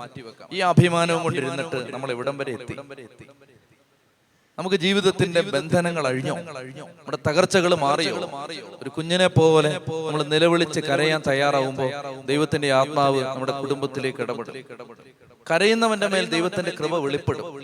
ആദ്യത്തെ കൊലപാതകം ചെയ്ത ആള്, അവനെ ദേശത്തു നിന്ന് ദൈവം ആട്ടി ഓടിക്കുമ്പോൾ, കായേൻ എന്ന് പറയുന്ന പ്രപഞ്ചത്തിലെ ആദ്യത്തെ ചോര വീഴാൻ കാരണമായ കിരാതനായ കൊലപാതകി, ആദ്യ പാപം അപ്പനും അമ്മയും ചെയ്തതിന്റെ തൊട്ടടുത്ത തലമുറയിൽ പാപം ചെയ്ത കായേൻ, ദൈവത്തിന്റെ ശിക്ഷയുടെ കരം അവന്റെ മേൽ വെളിപ്പെടുമ്പോ കർത്താവിന്റെ മുമ്പിൽ നിന്ന് പൊട്ടിക്കരയും. സഹിക്കാവുന്നതിലപ്പുറമാണ് എന്റെ ദൈവമേ ഈ ശിക്ഷ എന്ന് പറഞ്ഞിട്ട് ആ മനുഷ്യൻ ഏങ്ങിക്കരയുമ്പോ അവന്റെ നെറ്റിയിൽ ദൈവം ഒരു അടയാളം ഇട്ട് നിന്നെ ആരും തൊടില്ല എന്ന് പറഞ്ഞ് സംരക്ഷണത്തിന്റെ മുദ്ര ചാർത്തി അവനെ വിടുന്നു. ദൈവത്തിന് എന്തെങ്കിലും വീക്ക്നെസ് ഉണ്ടോ? നമ്മൾ ആരാധിക്കുന്ന, നമ്മൾ വിളിക്കുന്ന ദൈവത്തിന് എന്തെങ്കിലും ബലഹീനതയുണ്ടോ? ഉണ്ട് പ്രിയപ്പെട്ടവരെ, ഒരു ബലഹീനതയുണ്ട്. കരയുന്നവനെ മറികടന്ന് പോവാൻ ആ ദൈവത്തിന് പറ്റില്ല. കരയുന്ന ഒരാളെ ക്രോസ് ചെയ്ത് പോകാൻ പറ്റില്ല, അവിടെ നിൽക്കും. അതുകൊണ്ടാണ് ബർത്തമിയൂസ് കരഞ്ഞപ്പോ ബൈബിൾ പറയുന്നത് യേശു അവിടെ നിന്നു എന്ന് പറയും. എന്ന് പറഞ്ഞാൽ പിന്നെ ഒരൊറ്റ സ്റ്റെപ്പ് മുന്നോട്ട് വെക്കാൻ കർത്താവിന് പറ്റില്ല. കർത്താവ് അവിടെ നിൽക്കും. നിന്നിട്ട് പറയും, അവനെ വിളിക്കുക, അല്ലെങ്കിൽ അവനോട് ചോദിക്കും, ഞാൻ നിനക്ക് വേണ്ടി എന്ത് ചെയ്തു തരണമെന്നാണ് നീ ആഗ്രഹിക്കുന്നത്? പ്രിയപ്പെട്ട സഹോദരങ്ങൾ, ഈ ധ്യാനത്തിന്റെ സമാപന രാത്രിയിൽ നമ്മൾ നമ്മുടെ എല്ലാ ചിന്തകളെയും ബുദ്ധിയെയും നമ്മുടെ ഭാവനകളെയും നമ്മുടെ ആശയങ്ങളെയും വിട്ടിട്ട് നമ്മൾ പരിശുദ്ധാത്മാവിന്റെ നിയന്ത്രണത്തിന് നമ്മളെ തന്നെ സമർപ്പിച്ചാൽ മഹാത്ഭുതങ്ങൾ നടക്കും. ദൈവത്തിന്റെ ആത്മാവ് നയിക്കുന്ന വഴിയിൽ നമുക്ക് ചില സമയത്ത് വളരെ നമ്മൾ സാധാരണ ബുദ്ധി കൊണ്ട് ചിലപ്പോ നമുക്ക് അങ്ങനെയൊക്കെ ചെയ്യണമെന്ന് തോന്നുന്ന കാര്യങ്ങൾ പരിശുദ്ധാത്മാവ് ചെയ്യാൻ പറയും. ഞാൻ ഓർക്കുന്നുണ്ട്, എന്നെ ഈ ശുശ്രൂഷയിൽ ഇപ്പൊ ഈ കാര്യങ്ങളൊക്കെ ചെയ്യാൻ സഹായിക്കുന്ന ഒരു സഹോദരൻ ഒരു ധ്യാന കേന്ദ്രത്തിൽ ഒരു സ്ഥലത്ത് ധ്യാനം നടക്കുന്ന സമയത്ത് ആരാധന നടന്നുകൊണ്ടിരിക്കുമ്പോൾ എന്റെ ഹൃദയത്തിനകത്ത് ഇങ്ങനെ ഒരു പ്രചോദനം പരിശുദ്ധാത്മാവ് തന്നു. എഴുന്നേറ്റ് പുറകിലേക്ക് പോയിട്ട് ഏറ്റവും പുറകിൽ നിൽക്കുന്ന ആളുടെ തലയെ കൈവെക്കാൻ. അങ്ങനെയൊക്കെ ആരെങ്കിലും ചെയ്യും? ഞാനിവിടെ ആരാധന നടത്തിക്കൊണ്ടിരിക്കുമ്പോൾ ഇവിടുന്ന് ഞാൻ ഈ മൈക്കും താഴെ വെച്ച് പുറകോട്ടിറങ്ങി ഏറ്റവും നിങ്ങൾ ഇയാൾക്ക് ഭ്രാന്താന്നല്ലേ നിങ്ങൾ വിചാരിക്കും? പ്രിയപ്പെട്ട സഹോദരങ്ങളെ, എന്റെ മാനുഷിക ബുദ്ധിയിൽ എനിക്ക് തോന്നി ഭ്രാന്താന്ന് തോന്നി. ഇനി ഞാൻ വിചാരിച്ചത് ഈ മനുഷ്യൻ എന്നാ വിചാരിക്കും? ദൈവത്തിന്റെ ആത്മാവ് അകത്തുനിന്ന് ഇങ്ങനെ തള്ളുകയാണ്. അതായത് എഴുന്നേറ്റ് പോയി ഏറ്റവും പുറകെ നിൽക്കുന്ന, ഞാൻ എഴുന്നേറ്റ് പോയി ഏറ്റവും പുറകെ നിൽക്കുന്ന ചെറുപ്പക്കാരന്റെ തലയെ കൈവച്ചു. ഒന്നും നോക്കിയില്ല, എഴുന്നേറ്റൊക്കെ പോയി കൈവച്ചു. അങ്ങനെയാണ് അവൻ ഈ ടീമിലായത്. അവർക്ക് പറഞ്ഞേ ഹല്ലേലൂയാ, ചെത്തി പറഞ്ഞേ ഹല്ലേലൂയാ എന്ന് പറഞ്ഞാല് പരിശുദ്ധാത്മാവ് ചില സമയത്ത് നമുക്ക് നോർമൽ ബുദ്ധി കൊണ്ട് ചിലപ്പോ അങ്ങനെയൊക്കെ ചെയ്യണോ? അതുകൊണ്ട് എന്ന് പറഞ്ഞാൽ കർത്താവ് നമ്മുടെ ബുദ്ധി കൊണ്ട് നമ്മൾ ചിന്തിക്കുന്ന രീതിയിലാവണമെന്നില്ല ഇടപെടുന്നത്. നമുക്ക് എഴുന്നേറ്റ് നിൽക്കാം. നമ്മൾ ഈ ശുശ്രൂഷയിലേക്ക് പ്രവേശിക്കുമ്പോൾ ഇന്ന് നമ്മൾ ദൈവത്തിന്റെ ആത്മാവിന്റെ ഒരു വലിയ അഭിഷേകത്തിന് വേണ്ടിയാണ് പ്രാർത്ഥിക്കുന്നതും വചനം കേൾക്കുന്നതും. നമ്മുടെ ഉത്തരവാദിത്തങ്ങൾ ഈ തിരുവനന്തപുരം നഗരത്തിൽ നമുക്ക് വലിയൊരു ഉത്തരവാദിത്തമുണ്ട്. അത് തിരിച്ചറിയാനാണ് ഇന്നത്തെ ശുശ്രൂഷ. അതറിയാനും അതിനുവേണ്ടി ജാഗ്രതയോടെ പ്രവർത്തിക്കാനുമുള്ള ശക്തിയാണ് ഇന്നത്തെ ശുശ്രൂഷ. പ്രിയപ്പെട്ടവരെ, അതുകൊണ്ട് നമുക്ക് ശക്തമായിട്ട് പ്രാർത്ഥിക്കാം. നമ്മളിപ്പോഴും ദൈവത്തെ പാടി ആരാധിക്കാൻ പോവുകയാണ്. ദൈവത്തെ ആരാധിക്കാൻ പോവുകയാണ്. അപ്പൊ ദൈവത്തിനെ ആരാധിച്ച് നമ്മൾ പാടി സ്തുതിക്കുന്ന സമയത്ത് കർത്താവിന്റെ വലിയ ശക്തി ഈ ആമുഖ നിമിഷങ്ങളിൽ തന്നെ വെളിപ്പെടും. ദൈവം തമ്പുരാൻ വലിയ കൃപ ഈ ശുശ്രൂഷയിലേക്ക് ഇപ്പൊ തന്നെ വർഷിക്കാൻ തുടങ്ങും. കർത്താവിന്റെ ആത്മാവ് പ്രവർത്തിക്കാൻ തുടങ്ങും. അതുകൊണ്ട് പ്രിയപ്പെട്ട മക്കളെ, നമ്മൾ ഇനി ദൈവത്തിന്റെ നിയന്ത്രണത്തിന് നമ്മളെ വിട്ടുകൊടുക്കുക. നമ്മൾ ആരും നമ്മുടെ നിയന്ത്രണത്തിന് നിൽക്കണ്ട, നമ്മുടെ ബുദ്ധി പറയുന്നത് കേൾക്കണ്ട. ഇനി കുറച്ചു നേരത്തേക്ക് ദൈവസ്വരം കേൾക്കാൻ ഹൃദയം ദൈവത്തിന് സമർപ്പിക്കുക. കർത്താവ് സംസാരിക്കുന്നത് കേൾക്കുക, ദൈവം തരുന്ന പ്രചോദനം അനുസരിച്ച് പ്രാർത്ഥിക്കുക. അടുത്ത് നിൽക്കുന്ന ആൾ എന്ത് ചിന്തിക്കുമെന്ന് നിങ്ങൾ ഓർക്കരുത്. ഈ ആളായിരിക്കും നിങ്ങൾക്ക് ഏറ്റവും കൂടുതൽ ഉപദ്രവം ചെയ്യാൻ പോകുന്നത്. ഈ ആളെ പേടിച്ചിട്ടാണ് നിങ്ങൾ നിങ്ങളുടെ ദൈവത്തെ ആരാധിക്കാത്തത്. ഈ ആളാണ് നിങ്ങൾക്ക് ഏറ്റവും വലിയ ഉപദ്രവം ചെയ്യാൻ പോകുന്നത്. നീ പോയിക്കോ. ഇയാളെ പേടിച്ചിട്ടാണ് നിങ്ങൾ ദൈവത്തെ ആരാധിക്കാതിരിക്കുന്നത്. നിങ്ങൾ ആരെയും നോക്കരുത്. നമുക്ക് ഇപ്പൊ എന്തായാലും കർത്താവിനെ വിളിക്കാനും ദൈവത്തെ സ്തുതിക്കാനും വന്നതല്ലേ ഇവിടെ നമുക്ക് ദൈവത്തെ വിളിച്ച് പ്രാർത്ഥിക്കാം. പ്രിയപ്പെട്ടവരെ, ഇന്ന് പരിശുദ്ധാത്മാവിനെ കുറിച്ച് നമ്മൾ ചിന്തിക്കുകയാണ്. യോഹന്നാന്റെ സുവിശേഷം 19-ാം അധ്യായത്തിൽ പരിശുദ്ധാത്മാവിനെ സംബന്ധിക്കുന്ന വലിയ ഒരു വെളിപ്പെടുത്തൽ വചനം നൽകുന്നുണ്ട്. 2 ഞായറാഴ്ചകളെ നമ്മൾ കാണാൻ പോവുകയാണ്. 2 ഞായറാഴ്ച. ഈ 2 ഞായറാഴ്ചകളിൽ സഭയുടെ മേൽ പരിശുദ്ധാത്മാവ് വെളിപ്പെട്ടു. എന്നാൽ ഈ 2 ഞായറാഴ്ചകളിൽ വെളിപ്പെട്ട പരിശുദ്ധാത്മാ അഭിഷേകത്തിന് വ്യത്യാസം ഉണ്ടായിരുന്നു. 2 ഞായറാഴ്ചകൾ ദൈവത്തിന്റെ ആത്മാവ് സഭയുടെ മേൽ വന്നു. എന്നാൽ 2 ഞായറാഴ്ചയിലും 2 രീതിയിലാണ് ദൈവത്തിന്റെ ആത്മാവ് വന്നത്. 2 രീതിയിൽ ഇന്നും ദൈവത്തിന്റെ ആത്മാവ് സഭയുടെ മേൽ വരുന്നുണ്ട്. അതാണ് നമ്മുടെ ഇന്നത്തെ ചിന്ത. യോഹന്നാന്റെ സുവിശേഷം 20-ാം അധ്യായം 19 മുതലുള്ള തിരുവചനം കുമ്പസാരവുമായി ബന്ധപ്പെട്ട് നമ്മൾ വായിച്ച ഭാഗമാണിത്. എങ്കിലും ഇന്ന് പരിശുദ്ധാത്മാവിനെ കുറിച്ച് ഗ്രഹിക്കാനായി നമ്മൾ ഈ ഭാഗം ഒരിക്കൽ കൂടി വായിക്കുകയാണ്. യോഹന്നാന്റെ സുവിശേഷം 20-ാം അധ്യായം 19 മുതലുള്ള തിരുവചനം. ആഴ്ചയുടെ ആദ്യ ദിവസമായ അന്ന് വൈകിട്ട് ശിഷ്യന്മാർ യഹൂദരെ ഭയന്ന് കതകടച്ചിരിക്കെ യേശു വന്നവരുടെ മധ്യേ നിന്ന് അവരോട് പറഞ്ഞു, നിങ്ങൾക്ക് സമാധാനം. ഇപ്രകാരം പറഞ്ഞുകൊണ്ട് അവൻ തന്റെ കൈകളും പാർശ്വവും അവരെ കാണിച്ചു. കർത്താവിനെ കണ്ട് ശിഷ്യന്മാർ സന്തോഷിച്ചു. യേശു വീണ്ടും അവരോട് പറഞ്ഞു, നിങ്ങൾക്ക് സമാധാനം. ശ്രദ്ധിക്കുക, പിതാവ് എന്നെ അയച്ചതുപോലെ ഞാനും നിങ്ങളെ അയക്കുന്നു. ഇത് പറഞ്ഞിട്ട് അവരുടെ മേൽ നിശ്വസിച്ചുകൊണ്ട് അവരോട് അവൻ അരുളി ചെയ്തു, നിങ്ങൾ പരിശുദ്ധാത്മാവിനെ സ്വീകരിക്കുവിൻ.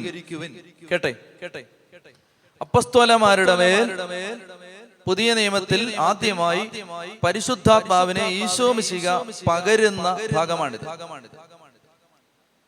പുതിയ നിയമ രക്ഷാകര ചരിത്രത്തിൽ ആദ്യമായി അപ്പസ്തോലന്മാരുടെ മേൽ ഈശോ പരിശുദ്ധാത്മാവിനെ പകരുകയാണ്. ഇവിടെ ഈശോ ഉത്ഥാനം ചെയ്തു. ഉത്ഥാനത്തിന്റെ ഞായറാഴ്ചയാണ്, ഈസ്റ്റർ സൺഡേ ആണിത്. ഉയർത്തെഴുന്നേറ്റ ഞായറാഴ്ചയാണിത്. ദുഃഖവെള്ളിയാഴ്ച ഈശോ മരിച്ചു. ഈശോ ഉയർത്തെഴുന്നേറ്റ ഈസ്റ്റർ ഞായറാഴ്ചയാണ് ഈ വചനഭാഗത്തിന്റെ പശ്ചാത്തലം. ആഴ്ചയുടെ ആദ്യ ദിവസമായ അന്ന് വൈകിട്ട്, ഞായറാഴ്ച വൈകിട്ട്. ശ്രദ്ധിക്കണം. ഈ ഞായറാഴ്ച വൈകിട്ട് ഈശോ വന്നു. ഈശോ പ്രത്യക്ഷപ്പെട്ടിട്ട് ശിഷ്യന്മാർ യേശുവിനെ കണ്ടപ്പോൾ വളരെയധികം സന്തോഷിച്ചു. ഈശോ പറഞ്ഞു, അതൊന്നും അല്ല ഇവിടുത്തെ വിഷയം, നിങ്ങൾക്ക് സമാധാനം എന്നതാണ് ഇപ്പോഴത്തെ വിഷയം. അത് അവർക്ക് മനസ്സിലാവാതെ വന്നപ്പോൾ ഈശോ തന്റെ കൈകളും പാർശ്വവും കാണിച്ചു. കൈകളിലെ മുറിവുകൾ, പാർശ്വത്തിലെ വിലാവിലെ മുറിവ്, ഇത് കാണിച്ചിട്ട് ഈശോ പറഞ്ഞു, നിങ്ങൾക്ക് സമാധാനം. എന്നിട്ട് ഈശോ ശിഷ്യന്മാരുടെ മേൽ നിശ്വസിച്ചു എന്ന് പറഞ്ഞാൽ ഈശോ ശിഷ്യന്മാരുടെ മേൽ ഊതി. ഇവിടെ ഈ ഭാഗം ഗ്രീക്കിലാണ് പുതിയ നിയമം എഴുതപ്പെട്ടത്. ഗ്രീക്ക് ഭാഷയിലാണ്. ഗ്രീക്ക് ഭാഷയിൽ എഴുതപ്പെട്ട ഈ യോഹന്നാന്റെ സുവിശേഷത്തിന്റെ ഈ ഭാഗത്ത് ശിഷ്യന്മാരുടെ മേൽ ഊതി നിശ്വസിച്ചു എന്ന് പറയുന്നതിന് ഉപയോഗിച്ചിരിക്കുന്ന ഗ്രീക്ക് വാക്ക് എന്ന് പറഞ്ഞ് ഞാൻ നിങ്ങളെ അറിവുള്ള ആളാന്ന് കാണിക്കാനല്ല, ഒരു കാര്യം മനസ്സിലാക്കാൻ വേണ്ടിയിട്ടാണ്.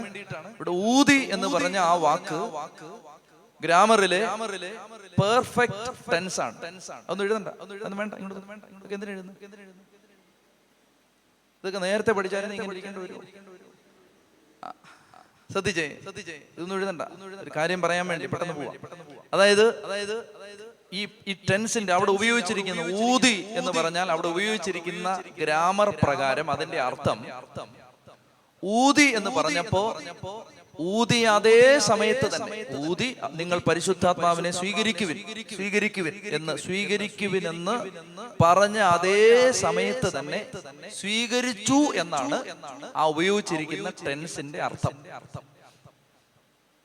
പിടിയിട്ടില്ലേലും വേണ്ടില്ല, ഞാൻ പറഞ്ഞുകൊണ്ട് വിശ്വസിക്കുക, ഊതിയപ്പോ തന്നെ സ്വീകരിച്ചു. ഇത്ര മനസ്സിലായല്ലോ? അപ്പൊ പരിശുദ്ധാത്മാവിനെ ഈശോ ശിഷ്യന്മാരുടെ മേൽ ഊതിയപ്പോ തന്നെ, ഊതിക്കഴിഞ്ഞ് കുറെ നേരം കഴിഞ്ഞല്ല വന്നേ, ഊതിയപ്പോ തന്നെ പരിശുദ്ധാത്മാവിനെ സ്വീകരിച്ചു.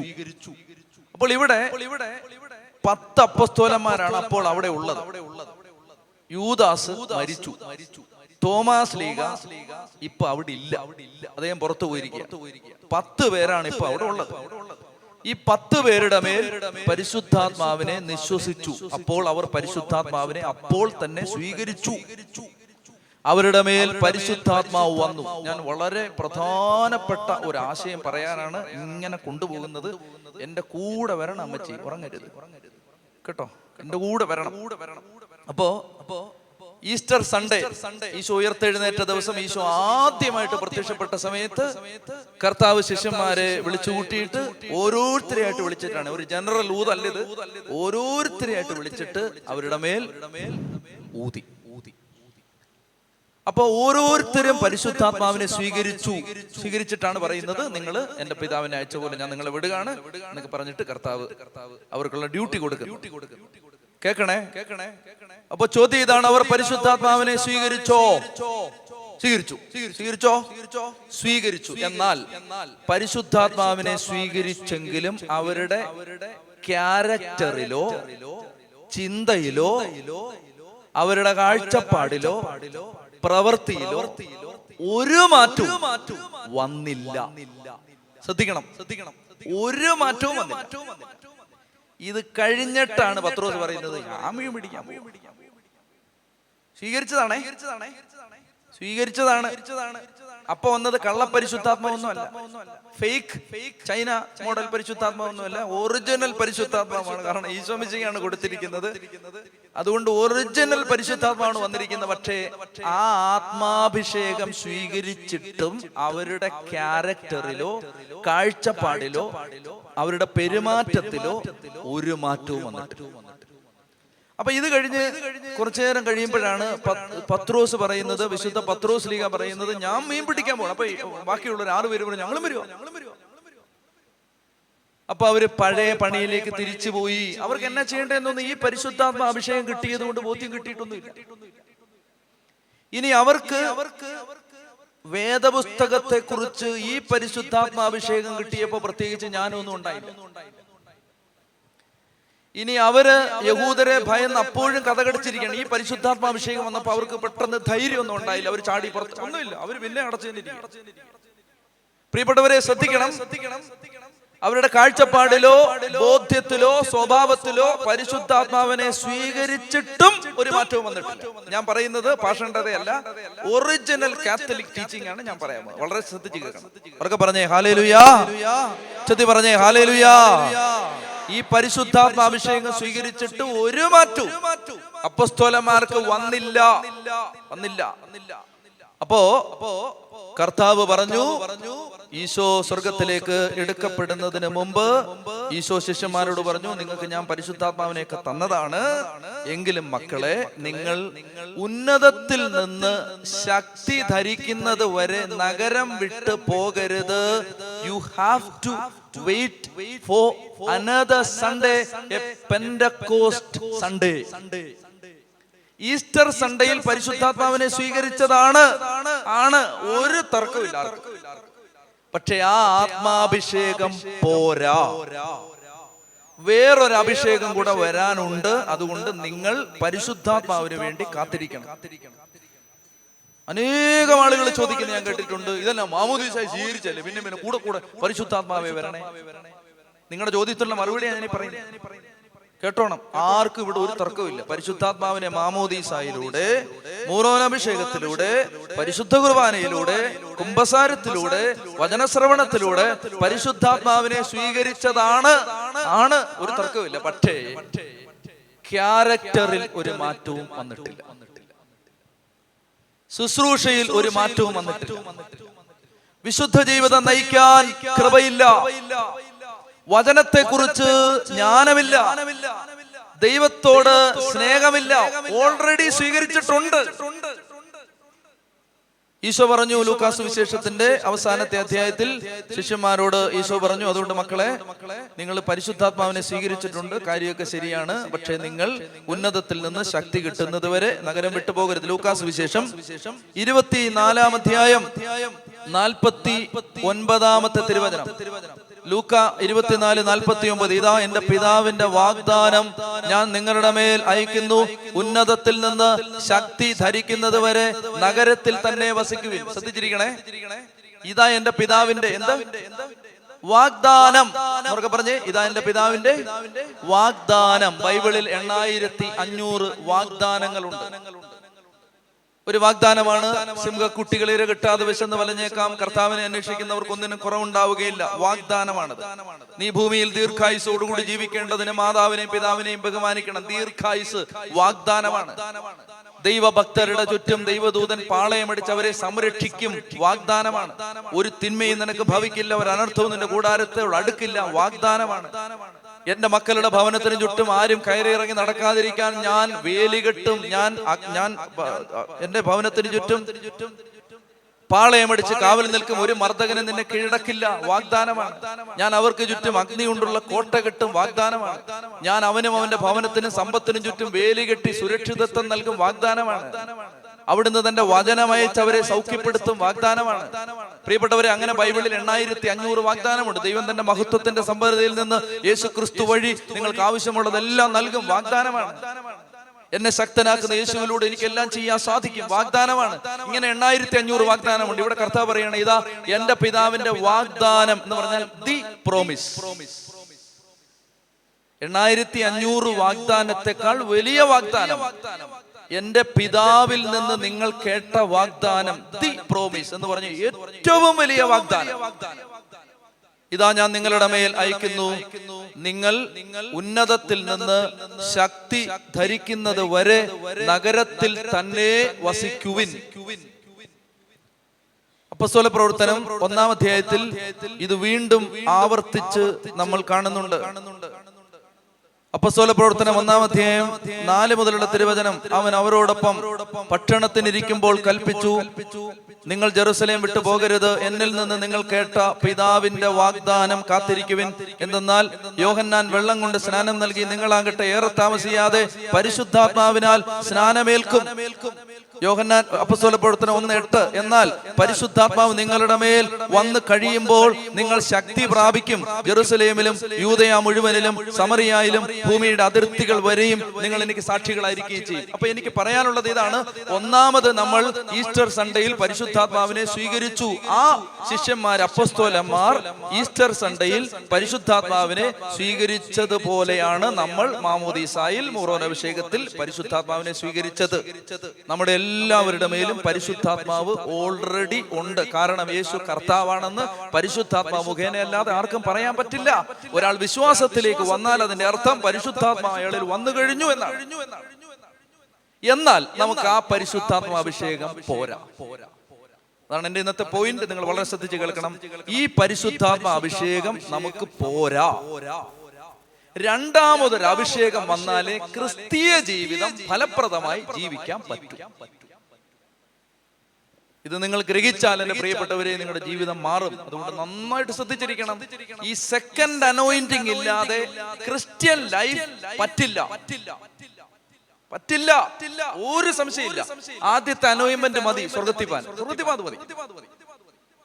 രക്ഷ കിട്ടാൻ അത് മതി. എന്നാൽ സെക്കൻഡ് അനോയിന്റിങ് ഇല്ലാതെ ക്രിസ്ത്യൻ മിനിസ്ട്രി ഇഫക്റ്റീവ് ആവില്ല. എന്തുകൊണ്ടാണെന്ന് ഞാൻ കാര്യകാരണ സഹിതം പറഞ്ഞ് മനസ്സിലാക്കി തരാം. വളരെ ശ്രദ്ധിച്ചിരിക്കണം.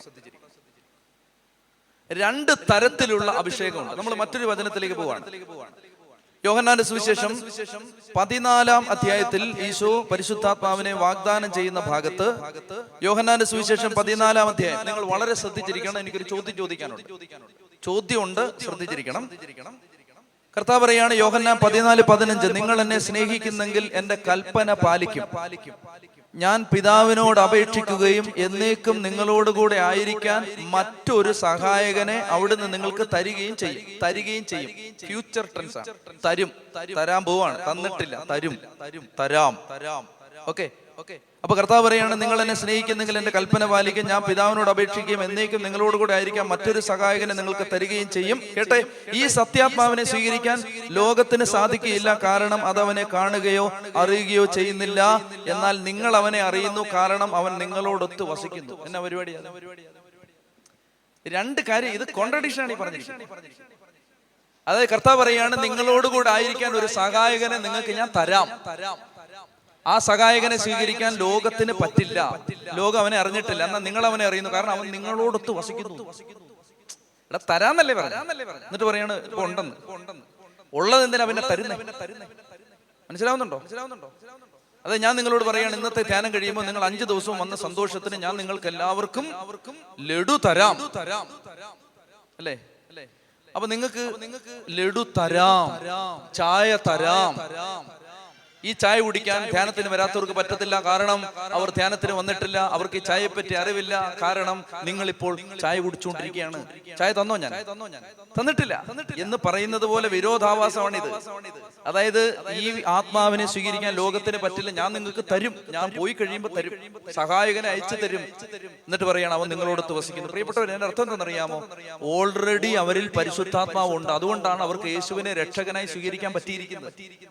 കർത്താവ് പറയാണ്, ഈ അനോയിന്റിങ് പോരാ, രണ്ടാമത് ഒരു അഭിഷേകം കൂടി വരണം. ഇനി കുറച്ചുകൂടെ മനസ്സിലാവും. ഇനി 2 ടൈപ്പ് അനോയിന്റിങ് മനസ്സിലാവാൻ വേറൊരു ഉദാഹരണം ഞങ്ങൾ ഇങ്ങോട്ട് നോക്കണം, എല്ലാവരും നോക്കണം. അതായത് ഇത് വെള്ളമാണ്, സാധാ വെള്ളം. അപ്പൊ ഈ വെള്ളം ഞാൻ കുടിച്ചു എന്ന് വിചാരിക്കാം. വെള്ളം ഞാൻ കുടിച്ചു. ഇപ്പൊ ഈ കുടിച്ച വെള്ളം എവിടാ? എന്റെ ഉള്ളിൽ ആണല്ലോ, എന്റെ ഉള്ളിൽ. ഇത് ഒരു എക്സ്പീരിയൻസ് ആണ്, ഈ വെള്ളത്തിന്റെ ഒരു എക്സ്പീരിയൻസ് ആണ് ഇത്. ഞാൻ കുടിച്ചു. വെള്ളം ഇപ്പൊ എവിടാണ്? എന്റെ ഉള്ളിൽ. ഈ വെള്ളം പരിശുദ്ധാത്മാവാണെന്ന് വിചാരിക്കുക. അപ്പൊ ഞാൻ ഈ വെള്ളം ഓൾറെഡി കുടിച്ചു. മാമോദീസ, മോറോനഭിഷേകം, പരിശുദ്ധ കുർബാന, ഇതെല്ലാം കുടിച്ചു. പരിശുദ്ധാത്മാവ് എവിടാണ്? എന്റെ ഉള്ളിൽ. ഇനി ഞാൻ ഈ വെള്ളം എന്റെ തലവരി ഒഴുക്കിയാണെന്ന് വെച്ചു. സെയിം വെള്ളം. ഇപ്പൊ പരിശുദ്ധാത്മാവ് എവിടാണ്? എന്റെ മേൽ. കേട്ടോ? ഞാൻ ഈ പറയാൻ പോകുന്നത് പരിശുദ്ധാത്മാവ് നമ്മുടെ മേൽ വരണം. ഉള്ളിലുണ്ട്. ഇതൊക്കെ ഹ്യൂമൻ കാറ്റഗറിയാണ്, മനുഷ്യന് മനസ്സിലാവാൻ വേണ്ടിയാണ് പറയുന്നത്. എക്സാക്ട്ലി ഇങ്ങനാണോ എന്ന് ചോദിച്ചാൽ അറിയില്ല, മനസ്സിലാവാനാണ് ഇങ്ങനെ പറയുന്നത്. മനസ്സിലായല്ലോ? ഇനി ഉദാഹരണത്തെ പിടിച്ചോണ്ട് വരരുത്. അതായത് ഒരേ പരിശുദ്ധാത്മാവ്, ആ പരിശുദ്ധാത്മാവിനെ നമ്മൾ ഓൾറെഡി സ്വീകരിച്ചു. ഇനി ആ പരിശുദ്ധാത്മ കർത്താവ് പറയാണ്, നിങ്ങളുടെ മേൽ വരും. പ്രിയപ്പെട്ട സഹോദരങ്ങളെ, അങ്ങനെ മേൽ വന്ന എക്സ്പീരിയൻസ് ആണ് പെന്തക്കോസ്റ്റ് സൺഡേ. അന്ന് എന്താ സംഭവിച്ചു? അങ്ങോട്ട് പോവാം. ഓൾറെഡി പരിശുദ്ധാത്മാവിനെ സ്വീകരിച്ച അപ്പസ്തോലന്മാരുടെ മേൽ പരിശുദ്ധാത്മാവ് വന്നു. അപ്പസ്തോല പ്രവർത്തനം 2-ാം അധ്യായം 1 മുതലുള്ള വാക്യങ്ങൾ. പെന്തക്കുസ്താ ദിനം സമാഗതമായപ്പോൾ അവരെല്ലാവരും ഒരുമിച്ച് കൂടിയിരിക്കുകയായിരുന്നു. കൊടുങ്കാറ്റടിക്കുന്നത് പോലെയുള്ള ഒരു ശബ്ദം പെട്ടെന്ന് ആകാശത്ത് നിന്ന് ഉണ്ടായി. അത് അവർ സമ്മേളിച്ചിരുന്ന വീട് മുഴുവൻ നിറഞ്ഞു. അഗ്നിജ്വാലകൾ പോലുള്ള നാവുകൾ തങ്ങൾ ഓരോരുത്തരുടെ മേലും വന്നു നിൽക്കുന്നതായി അവർ കണ്ടു. അവരെല്ലാവരും പരിശുദ്ധാത്മാവിനാൽ നിറഞ്ഞു. ആത്മാവ് കൊടുത്ത ഭാഷണവരമനുസരിച്ച് അവർ വിവിധ ഭാഷകളിൽ സംസാരിക്കാൻ തുടങ്ങി. ശ്രദ്ധിച്ചു കേൾക്കുക, നമ്മൾ എല്ലാവരും തന്നെ പരിശുദ്ധാത്മാവിനെ സ്വീകരിച്ചവരാണ്. എന്നാൽ നമ്മൾ പരിശുദ്ധാത്മാവിനെ നമ്മുടെ ഉള്ളിൽ സ്വീകരിച്ചെങ്കിലും ഈ അഭിഷേകം പോരാ. നമുക്ക് കുറെ കൂടി ഇഫക്റ്റീവായ ക്രിസ്ത്യൻ മിനിസ്ട്രി ചെയ്യാൻ നമ്മൾ പരിശുദ്ധാത്മാവിനാൽ സ്നാനമേൽക്കണം. 4 സുവിശേഷകന്മാര് യേശുവിനെ പരിചയപ്പെടുത്തുന്ന സ്നാപകയോഹന്നാന്റെ വായിലൂടെ ഒരു കാര്യം പറഞ്ഞിട്ടുണ്ട്. 4 സുവിശേഷകന്മാരും പറഞ്ഞിട്ടുണ്ട്, ഞാൻ നിങ്ങൾക്ക് ജലം കൊണ്ട് സ്നാനം നൽകുന്നു, എന്നാൽ എന്റെ പിന്നാലെ വരുന്നവൻ നിങ്ങളെ പരിശുദ്ധാത്മാവിനാലും അഗ്നിയാലും സ്നാനപ്പെടുത്തും. Baptism in the holy Spirit, പരിശുദ്ധാത്മാവിലുള്ള സ്നാനം, അതാണ് പെന്തക്കോസ്തിയിൽ സംഭവിച്ചത്. യേശു പരിശുദ്ധാത്മാവ് കൊണ്ട് സ്നാനപ്പെടുത്തും. പ്രിയപ്പെട്ടവരെ, ഞാനിത് പറയുന്നത് ഇത് ശരിക്കും സത്യമായ ഒരു എക്സ്പീരിയൻസ് ആണ്. ആ ബാപ്റ്റിസം നമ്മൾ സ്വീകരിച്ചാൽ, വെള്ളം കൊണ്ടുള്ള സ്നാനമല്ല, അത് നമ്മൾ സ്വീകരിച്ചു. പരിശുദ്ധാത്മാവിനാലുള്ള ഈ സെക്കൻഡ് അനോയിന്റിംഗ് സ്വീകരിച്ചാൽ നമ്മുടെ ജീവിതം അപ്പാടെ മാറണം. നമുക്ക് നന്നായി ജീവിക്കാൻ പറ്റാത്തതിന്റെ കാരണം, നന്നായി ശുശ്രൂഷ ചെയ്യാൻ പറ്റാത്തതിന്റെ കാരണം, നമുക്ക് വചനം വായിക്കാൻ പറ്റാത്തതിന്റെ കാരണം, നമുക്ക് വിശുദ്ധ ജീവിതം നയിക്കാൻ പറ്റാത്തതിന്റെ കാരണം, നമുക്ക് ദൈവ ശുശ്രൂഷ ചെയ്യാൻ പറ്റാത്തതിന്റെ കാരണം, നമുക്ക് ആത്മാക്കളെ നേടാൻ ദാഹം കിട്ടാത്തതിന്റെ കാരണം ഈ സെക്കൻഡ് അനോയിന്റിംഗ് വരാത്തതാണ്. പ്രിയപ്പെട്ട സഹോദരങ്ങളെ, അതുകൊണ്ട് ഈശോ പറഞ്ഞു, നിങ്ങൾ നഗരം വിട്ടു പോകരുത്. അങ്ങനെ അവരെല്ലാവരും പരിശുദ്ധ അമ്മയോടുകൂടി അവർ ഒരുമിച്ചിരുന്ന് പ്രാർത്ഥിക്കുന്ന സമയത്ത് ശ്രദ്ധിക്കണേ, കൊടുങ്കാറ്റടിക്കുന്നത് പോലെ ഒരു ശബ്ദം ആകാശത്ത് നിന്നുണ്ടായി. അത് ആ വീട് മുഴുവൻ നിറഞ്ഞു. അഗ്നിജ്വാലകൾ പോലെയുള്ള നാവുകൾ തങ്ങൾ ഓരോരുത്തരുടെ മേലും വന്നു നിൽക്കുന്നതായി അവർ കണ്ടു. ഒന്നൊരു ജനറൽ എക്സ്പീരിയൻസ്. ആ വീട് മുഴുവൻ ദൈവത്തിന്റെ ആത്മാവിന്റെ സാന്നിധ്യം നിറഞ്ഞു. ദൈവത്തിന്റെ ആത്മാവിന്റെ സാന്നിധ്യം ആ വീട് മുഴുവൻ നിറഞ്ഞു. രണ്ടാമത്തേത്, ഓരോരുത്തരുടെ മേലും, ആ വീട്ടിൽ ഇപ്പൊ എത്ര പേരുണ്ട്? 120 പേരുണ്ട്. 120 പേരുടെ മേലും അഗ്നി ജ്വാലകൾ പോലെയുള്ള നാവുകൾ. ശ്രദ്ധിക്കണം, അത് വളരെ പ്രധാനപ്പെട്ട ഒരു വാക്കാണത്. പരിശുദ്ധാത്മാവ് ആദിമ സഭയുടെ മേൽ വെളിപ്പെട്ടത് എന്തിന്റെ ഷേപ്പിലാണ്? നാവിന്റെ ഷേപ്പിലാണ്. അഗ്നിജ്വാലകൾ പോലെയുള്ള, ഒരു മിനിറ്റ് ശ്രദ്ധിക്കണേ, ഒരു മിനിറ്റ് ശ്രദ്ധ പോലെ, അഗ്നിജ്വാലകൾ പോലെയുള്ള നാവുകൾ തങ്ങൾ ഓരോരുത്തരുടെ മേലും വന്നു. നാവിന്റെ ഷേപ്പിലാണ് പരിശുദ്ധാത്മാവ് ആദിമസഭയുടെ മേൽ വെളിപ്പെട്ടപ്പോ ഓരോരുത്തരുടെ മേലും അഗ്നിജ്വാല വന്നത് നാവിന്റെ രൂപത്തിലാണ്. ഇനി പരിശുദ്ധാത്മാവ് ഇവരുടെ മേൽ വന്നെന്ന് പുറം ലോകം അറിഞ്ഞത് എങ്ങനാ? ഇവര് വിവിധ ഭാഷകൾ സംസാരിക്കാൻ തുടങ്ങി. ആത്മാവ് കൊടുത്ത ഭാഷണവരം അനുസരിച്ച് അവർ വ്യത്യസ്ത ഭാഷകളിൽ സംസാരിക്കാൻ തുടങ്ങി. അപ്പോ ആത്മാഭിഷേകം വന്നത് നാവിന്റെ രൂപത്തിൽ, ആത്മാഭിഷേകം പുറലോകം അറിഞ്ഞതും നാവിന്റെ രൂപത്തിലാണ്. ശ്രദ്ധിച്ചു കേട്ടോളുക, നിന്റെ മേൽ പരിശുദ്ധാത്മാവ് ഉണ്ടോന്ന് നിന്റെ സംസാരം കേൾക്കുമ്പോൾ അറിയാം. അവർക്ക് പറഞ്ഞേ ഹല്ലേലൂയാ. മനസ്സിലായല്ലോ? ഒരുപാട് ഗോഷ്ഠി ഒന്നും കാണിച്ചിട്ട് ഒരു കാര്യം. നിന്റെ മേൽ ദൈവത്തിന്റെ ആത്മാവ് ഉണ്ടോന്ന് നിന്റെ വർത്താനം കേൾക്കുമ്പോൾ അറിയാം.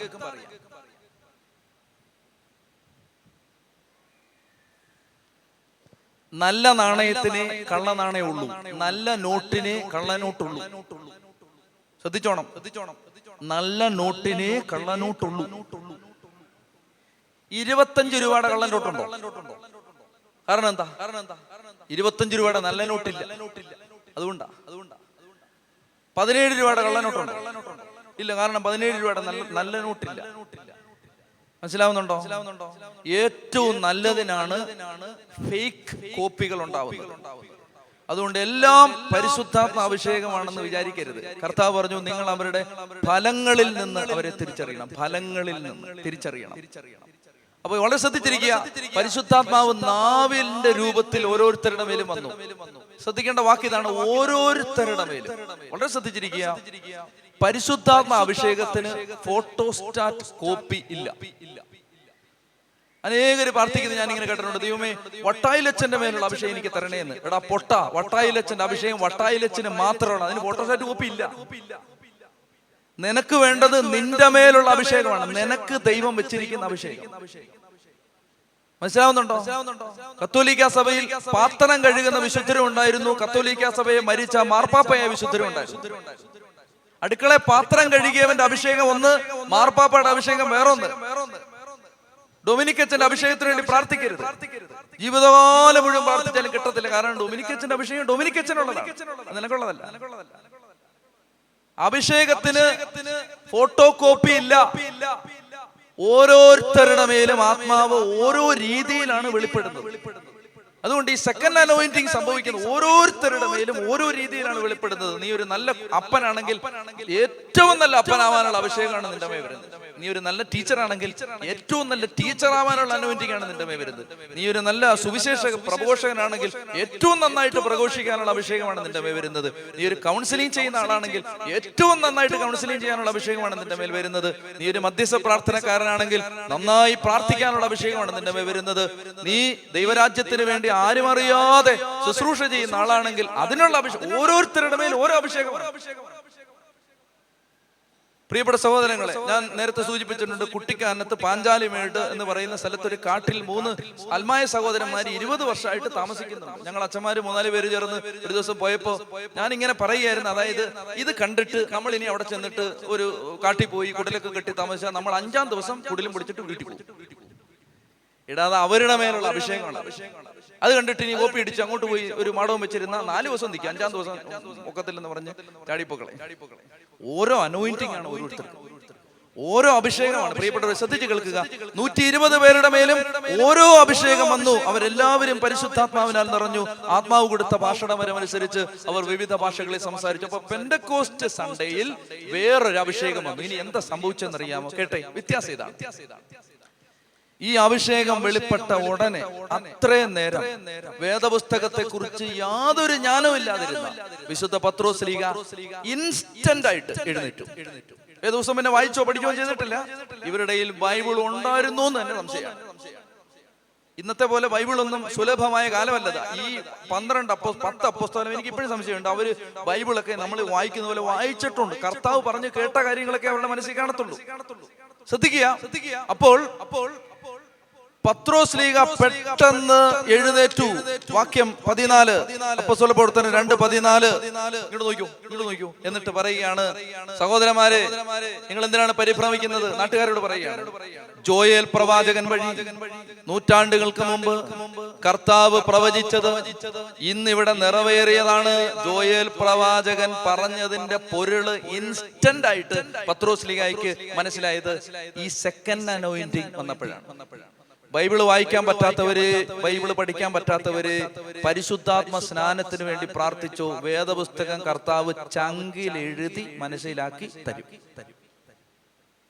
ബൈബിൾ എഴുതിയത് പരിശുദ്ധാത്മാവാണെങ്കിൽ ബൈബിൾ മനസ്സിലാക്കി തരുന്നതും പരിശുദ്ധാത്മാവാണ്. അവർക്ക് പറഞ്ഞേ ഹല്ലേലൂയാ. ചെത്തി പറഞ്ഞേ ഹല്ലേലൂയാ. അപ്പൊ ആരെങ്കിലും എനിക്ക് ബൈബിൾ വായിക്കാൻ പറ്റുന്നില്ല, ബൈബിൾ വായിച്ചിട്ടൊന്നും മനസ്സിലാവുന്നില്ല, ഒന്നും വിഷമിക്കേണ്ട കാര്യമില്ല. ദൈവത്തിന്റെ ആത്മാവ്, പരിശുദ്ധാത്മാവ് വചനം വായിക്കാനും പഠിക്കാനുമുള്ള ശക്തി തരും. അപ്പോ ഇവിടെ ഓരോരുത്തരുടെ മേലും പരിശുദ്ധാത്മാവ് വെളിപ്പെട്ട് കഴിഞ്ഞപ്പോ പത്രോസ് ശ്ലീഹ എഴുന്നേറ്റ് എന്നിട്ട് പറഞ്ഞു, സഹോദരന്മാരെ, നിങ്ങൾ എന്തിനാ സംശയിക്കുന്നത്? ഇത് ഇവിടെ ജോയേൽ പ്രവാചകൻ വഴി അരുളി ചെയ്യപ്പെട്ടത് പൂർത്തിയായതാണ്. ഒന്നതാണ്, അവർക്ക് വചനത്തിന്റെ വെളിച്ചം കിട്ടി. രണ്ട്, പിന്നെ ഒരിക്കലും ഈ സെക്കൻഡ് അനോയിന്റിങ് നടന്നതിന് ശേഷം പിന്നെ ഒരിക്കലും അവർ തങ്ങളുടെ പഴയ പണിയിലേക്ക് തിരിച്ചു പോകുന്നതായി ബൈബിളിൽ കാണുന്നില്ല. 2, 3, അവർക്ക് അവരുടെ നിയോഗം എന്താണെന്ന് പെട്ടെന്ന് മനസ്സിലായി. പരിശുദ്ധാത്മ ശക്തി സ്വീകരിച്ചു കഴിഞ്ഞപ്പോൾ പിന്നെ ഓരോരുത്തരും കർത്താവിന്റെ സുവിശേഷം പ്രഘോഷിക്കാനായി ധൈര്യപൂർവ്വം ഇറങ്ങി. ഓരോരുത്തരും പോയി, യോഹന്നാൻ ഒഴിച്ച് ബാക്കി 11 പേരും പോയി രക്തസാക്ഷികളായി മാറി. വിശുദ്ധ ജീവിതത്തെ കുറിച്ച് അവർക്ക് ഒരു പുതിയ ദാഹം വന്നു. അവർ പിന്നീട് ഒരിക്കലും കർത്താവ് പഠിപ്പിച്ച കാര്യങ്ങളിൽ നിന്ന് വ്യതിചലിക്കാൻ ഇടയാവുന്നതായി കാണുന്നില്ല. ഒറ്റ അപ്പസ്തോലൻ പോലും പിന്നെ വഴിതെറ്റി പോകുന്നതായി കാണുന്നില്ല. പ്രിയപ്പെട്ട സഹോദരങ്ങൾ, എന്നെ ശ്രദ്ധിച്ചു കേട്ടോളുക. ഈ സെക്കൻഡ് അനോയിന്റിങ് ഇല്ലാതെ, ഈ baptism in the holy spirit ഇല്ലാതെ വചനത്തെക്കുറിച്ചോ വിശുദ്ധ ജീവിതത്തെക്കുറിച്ചോ നമ്മുടെ ഉത്തരവാദിത്വത്തെക്കുറിച്ചോ നമുക്ക് ഒരു പ്രകാശവും കിട്ടാൻ പോകുന്നില്ല. അതുകൊണ്ട് ശ്രദ്ധിച്ചു കേട്ടോളുക. ശക്തമായിട്ട് കർത്താവിനോട് പ്രാർത്ഥിക്കണം. കർത്താവേ, baptize me with your holy spirit. നിന്റെ പരിശുദ്ധാത്മാവ് കൊണ്ട് എന്നെ സ്നാനപ്പെടുത്തണമേ. എന്റെ പ്രിയപ്പെട്ട സഹോദരങ്ങളെ, ഞാൻ ഓരോ ആഴ്ചയിലും അത്ഭുതങ്ങളെ കുറിച്ച് കേൾക്കുന്നുണ്ട്. ബുധനാഴ്ച ദിവസം തെയോഫിലോസ് കോളേജിന്റെ ട്രെയിനിങ് കോളേജിന്റെ ചാപ്പലിൽ ഒരു 10-50 കുട്ടികൾ, ചെറുപ്പക്കാരെങ്കിലും ഏറ്റവും കുറയാതെ ഒരുമിച്ച് കൂടും. ഓരോ ആഴ്ചയും അവർക്ക് ഓരോ ഡ്യൂട്ടി അസൈൻ ചെയ്ത് കൊടുക്കും. പ്രിയപ്പെട്ടവർ ശ്രദ്ധിക്കുന്നുണ്ടോ?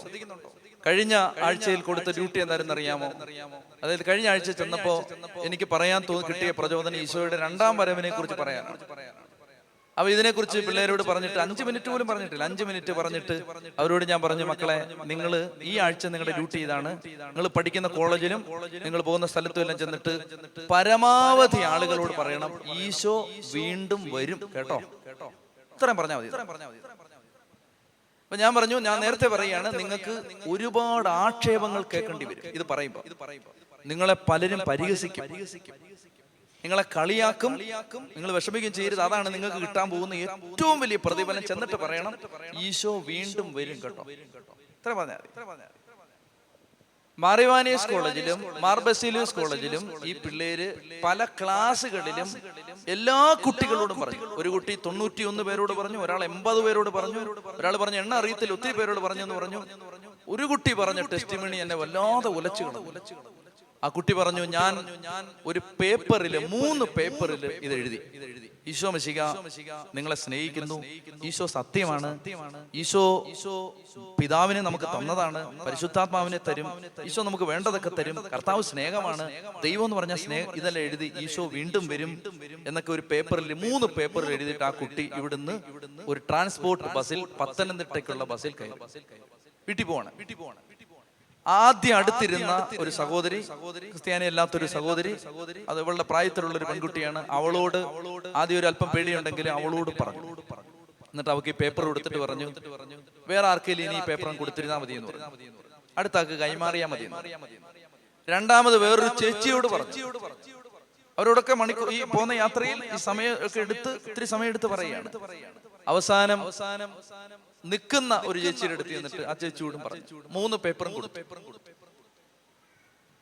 പ്രിയപ്പെട്ട എന്റെ സഹോദരങ്ങളെ, യാത്ര ചെയ്യുന്ന സമയത്ത് ഈശോയെ കുറിച്ച് ഒരു കുട്ടിക്ക് പറയാൻ പറ്റണമെങ്കിൽ ആ കുട്ടിയുടെ മേൽ പരിശുദ്ധാത്മ അഭിഷേകം ഇല്ലാതെ പറയാൻ പറ്റില്ല. ഇവിടെ അങ്ങനെ പറയാൻ തീരുമാനിച്ച് വ്രതം എടുത്തോര് പറയുന്നില്ലല്ലോ.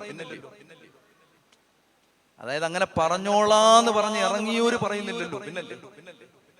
ഇല്ലല്ലേ? ഓളയിലെ പിള്ളേ അങ്ങനെയുള്ളവര് പറയുന്നില്ലല്ലോ.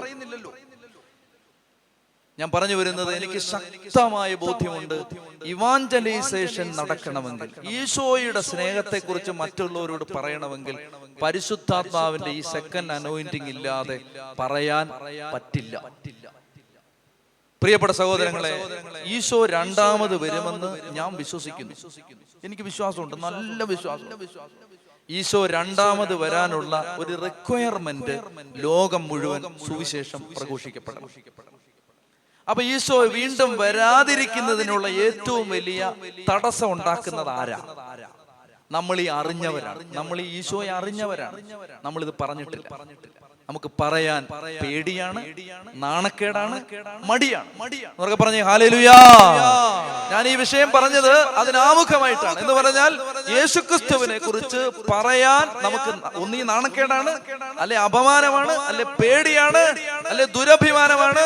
എന്റെ പ്രിയപ്പെട്ട സഹോദരങ്ങളെ, ഞാൻ എന്നോട് തന്നെ ഒരിക്കൽ ചോദിച്ചൊരു ചോദ്യം ഞാൻ പറയാം.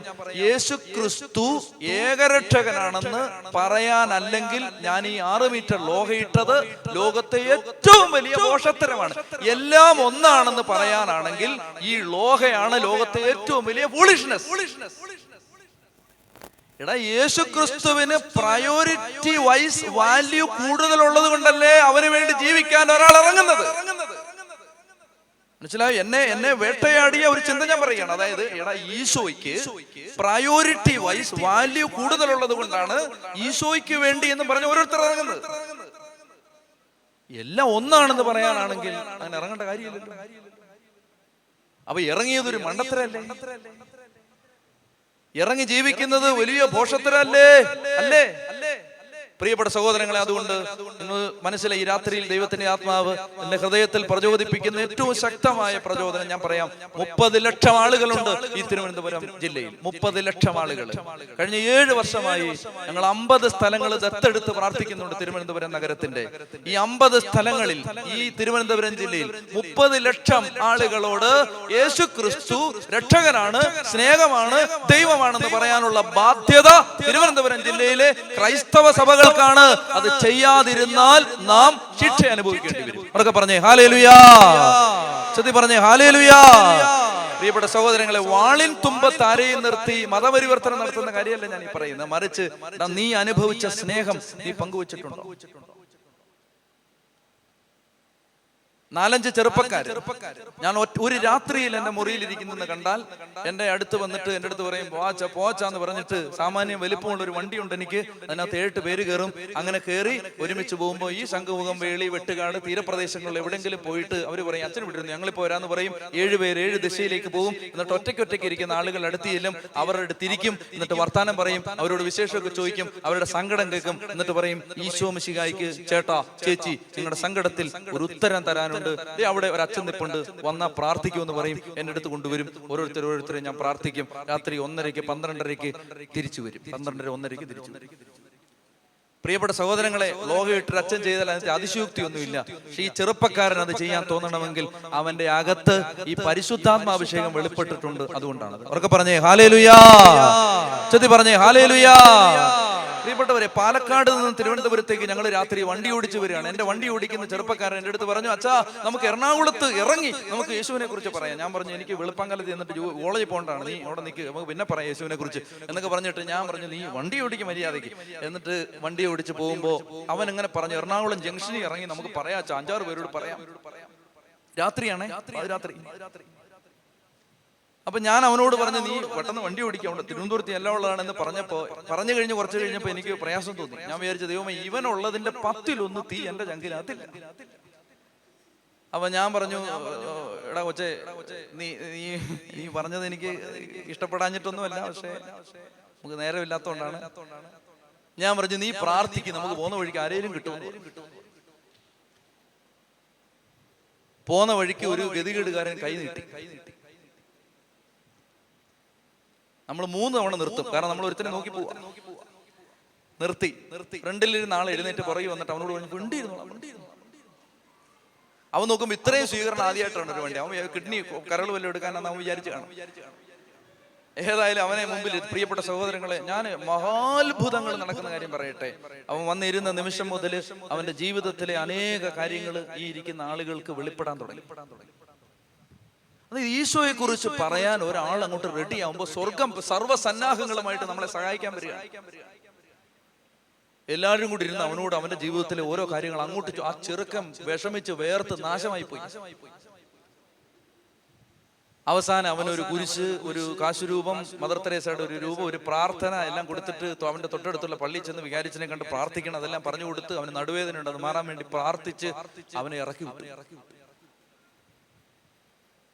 ഞാൻ നിങ്ങളോട് പറയുന്നത്, ഈ ചെറുപ്പക്കാരിൽ ആ അഭിഷേകം കത്തുന്നത് അവർ ദൈവത്തിന്റെ ആത്മാവിനാൽ സ്നാനപ്പെടുന്നത് കൊണ്ടാണ്. ഞാൻ ഈ രാത്രിയിൽ വചനം കേൾക്കുന്ന പ്രിയപ്പെട്ട സഹോദരി സഹോദരന്മാരെ, എനിക്ക് നിങ്ങളോട് പറയാനുള്ളത്, ഈ തിരുവനന്തപുരം ജില്ലയെ കുറിച്ച് നിങ്ങൾക്ക് ഒരു ഉത്തരവാദിത്വമുണ്ട്. എത്രയോ മക്കൾ കണ്ണുനീരിൽ, എത്രയോ മക്കൾ തകർച്ചയിൽ, എത്രയോ കുടുംബങ്ങൾ ഒരു ആശ്വാസം കിട്ടാത്തൊരവസ്ഥയിൽ. കർത്താവിന്റെ സ്നേഹം, അവരെല്ലാം മാമോദീസ മുക്കണമെന്നല്ല ഞാൻ പറയുന്നത്. മാമോദീസ മുക്കിയവര് തന്നെ ആദ്യം നേരെയാവ്, എന്നിട്ട് ബാക്കിയുള്ളവരെ നമുക്ക് മുക്കാം. പക്ഷേ യേശുക്രിസ്തുവിനെ അവർക്ക് കൊടുക്കണം. മാമോദീസ മുക്കുന്ന അടുത്ത കാര്യം. മാമോദീസ മുങ്ങിയവരൊക്കെ ആദ്യം ഒന്ന് നേരെയായിട്ട് നമുക്ക് പിന്നെ മുക്കാം. പ്രിയപ്പെട്ട സഹോദരങ്ങളെ, വളരെ ശ്രദ്ധിച്ച് കേൾക്കുക. നമുക്ക് യേശുക്രിസ്തുവിന്റെ സ്നേഹം, ഇത് ഒന്നുകിൽ ഇത് കെട്ടുകഥ. എന്റെ പ്രശ്നം ഞാൻ പറയാം. ഒന്നുകിൽ ഈ പറയുന്ന കാര്യം മുഴുവൻ കെട്ടുകഥ, നമുക്ക് ഇങ്ങനെ ഒത്തുതീർപ്പമായിട്ട് ജീവിക്കാം. അല്ലെങ്കിൽ ഇത് സത്യം, ഇതിനു വേണ്ടി മരിക്കാം. ഇതിന് രണ്ടിനിടയിൽ ഒരു ചോയ്സ് ഇല്ല. ഒന്നുകിൽ ഈ വേദപുസ്തകത്തിൽ പറഞ്ഞിരിക്കുന്നത് മുഴുവൻ പച്ചക്കള്ളം, നമുക്ക് എങ്ങനെയൊക്കെ ജീവിക്കാം. അല്ലെങ്കിൽ ഇത് മാത്രം സത്യം, നമുക്ക് അതിനു വേണ്ടി മരിക്കാം. അവർക്ക് പറഞ്ഞേ ഹല്ലേലൂയാ, ചൊല്ലി പറഞ്ഞേ ഹല്ലേലൂയാ. ഒരു സ്ഥാപനത്തിൽ, ഒരു ക്രിസ്ത്യൻ സ്ഥാപനത്തിൽ ജോലി ചെയ്യുന്ന ഒരു ആശാരിപ്പണി ചെയ്യുന്ന ഒരു പയ്യൻ, അവന്റെ അപ്പൻ ആ സ്ഥാപനത്തിൽ ജോലി ചെയ്യുകയായിരുന്നു. അവന്റെ അപ്പൻ അവിടെ ജോലി ചെയ്തു. അദ്ദേഹത്തിന് വാർദ്ധക്യമായി, അദ്ദേഹം മരിച്ചു കഴിഞ്ഞപ്പോൾ മകൻ ആ സ്ഥാപനത്തിലെ ഈ കാർപ്പന്റർ വർക്ക് കൊടുത്തു. അവൻ അവിടെ 5 വർഷം, കേൾക്കുന്നുണ്ടോ? നിങ്ങൾക്ക് ഇഷ്ടപ്പെടത്തെ സൂഹിക്കത്തില്ല, എനിക്കറിയാം, പറയുന്നത് ശ്രദ്ധിച്ചിരുന്നോണം മര്യാദ. അതായത് അയാളുടെ മകന് ജോലി കിട്ടിക്കഴിഞ്ഞപ്പോ 5 വർഷം അവൻ അവിടെ ജോലി ചെയ്തു. അത്യാവശ്യം ശമ്പളമൊക്കെ അവിടുന്ന് കൊടുക്കുന്നുണ്ട്. ജോലി കിട്ടി. അവൻ ക്രിസ്ത്യാനിയല്ല, ഇയാള് ക്രിസ്ത്യാനിയല്ല, മകനും ക്രിസ്ത്യാനിയല്ല. അങ്ങനെ ഇരിക്കുമ്പോ അവൻ പറഞ്ഞു, അവിടെയുള്ള ആളുകളോട് പറഞ്ഞു, എനിക്ക് ഗൾഫിലൊരു ജോലി കിട്ടിയിട്ടുണ്ട്, ഞാൻ പൊക്കോട്ടെ. അപ്പൊ അവര് പറഞ്ഞു, നിന്റെ ഭാവിയും നിന്റെ നന്മയല്ലേ, പൊക്കോണം, ഞങ്ങൾ വേറൊരാളെ ഇവിടെ വെച്ചോളാം, നീ പൊക്കോ. അപ്പൊ അവനവർക്ക് നന്ദിയൊക്കെ പറഞ്ഞ് അവർ കുറച്ച് പൈസയൊക്കെ കൊടുത്ത് ഇവൻ ഗൾഫിന് പോയി. ഒരു 3 വർഷം കഴിഞ്ഞ് ഇവൻ തിരിച്ചു വന്നപ്പോൾ, അവധിക്ക് വന്നപ്പോൾ ഇവൻ ഈ ജോലി ചെയ്ത സ്ഥാപനത്തിൽ ചെന്ന് അവിടെ ഉള്ള ആളുകളെല്ലാം കണ്ടിട്ട് ഓരോരുത്തരെയും കണ്ടിട്ട് പറയാണ്, praise Lord, praise Lord, praise Lord, praise Lord, praise Lord, praise Lord, hallelujah, praise Lord, praise Lord. അപ്പൊ ഈ കേട്ടവർ ചോദിക്കുകയാണ്, പ്രൈസ് ലോർഡോ? യോ പ്രൈസ് ലോർഡോ? എടാ നിനക്ക് എവിടെ നിന്ന് പ്രൈസ് ലോർഡ്? അവൻ പറഞ്ഞു, നിങ്ങൾ എന്നാ വിചാരിച്ച ഞാൻ നിങ്ങളെ കാണാൻ വന്നാന്ന് വിചാരിച്ചോ? നിങ്ങളെ കാണാൻ വന്നതല്ല, ഒരു വിഷയം പറയാൻ വന്നതാണ്. അതായത് എന്റെ അപ്പന്റെ പുരുഷായുസ് മുഴുവൻ ഇവിടെ ജോലി ചെയ്തു. ഞാനും 5 കൊല്ലം ജോലി ചെയ്തു. നിങ്ങൾ എന്റെ അപ്പനോടോ എന്നോടോ യേശുവിനെ കുറിച്ച് പറഞ്ഞിട്ടില്ല. ഞാൻ ഗൾഫിൽ ചെന്നപ്പോ പെന്തക്കോസ്തുകാരൻ പറഞ്ഞു, ഞാൻ സ്നാനപ്പെട്ടു, praise the Lord, praise the Lord, ഇത് പറയാൻ വന്നാന്ന് പറഞ്ഞു, പ്രൈസ് ദി ലോർഡ്, പോവാന്ന് പറഞ്ഞു. ഇതിലും ഭേദം നമ്മളെ അടിച്ചു കൊല്ലുന്ന.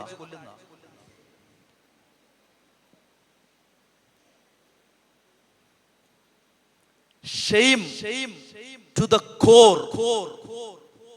നാണക്കേട്, അങ്ങേ അറ്റത്തെ നാണക്കേട്. നമുക്ക് നാണക്കേടാണ് യേശുവിനെ പറയാം, നാണക്കേട്.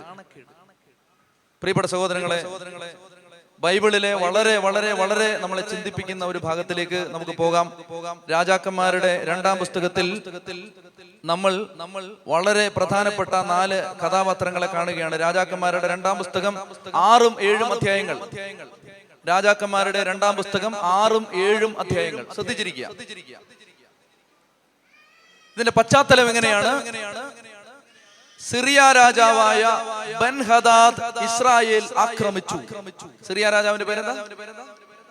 ബെൻഹദാദ്. പറഞ്ഞേ.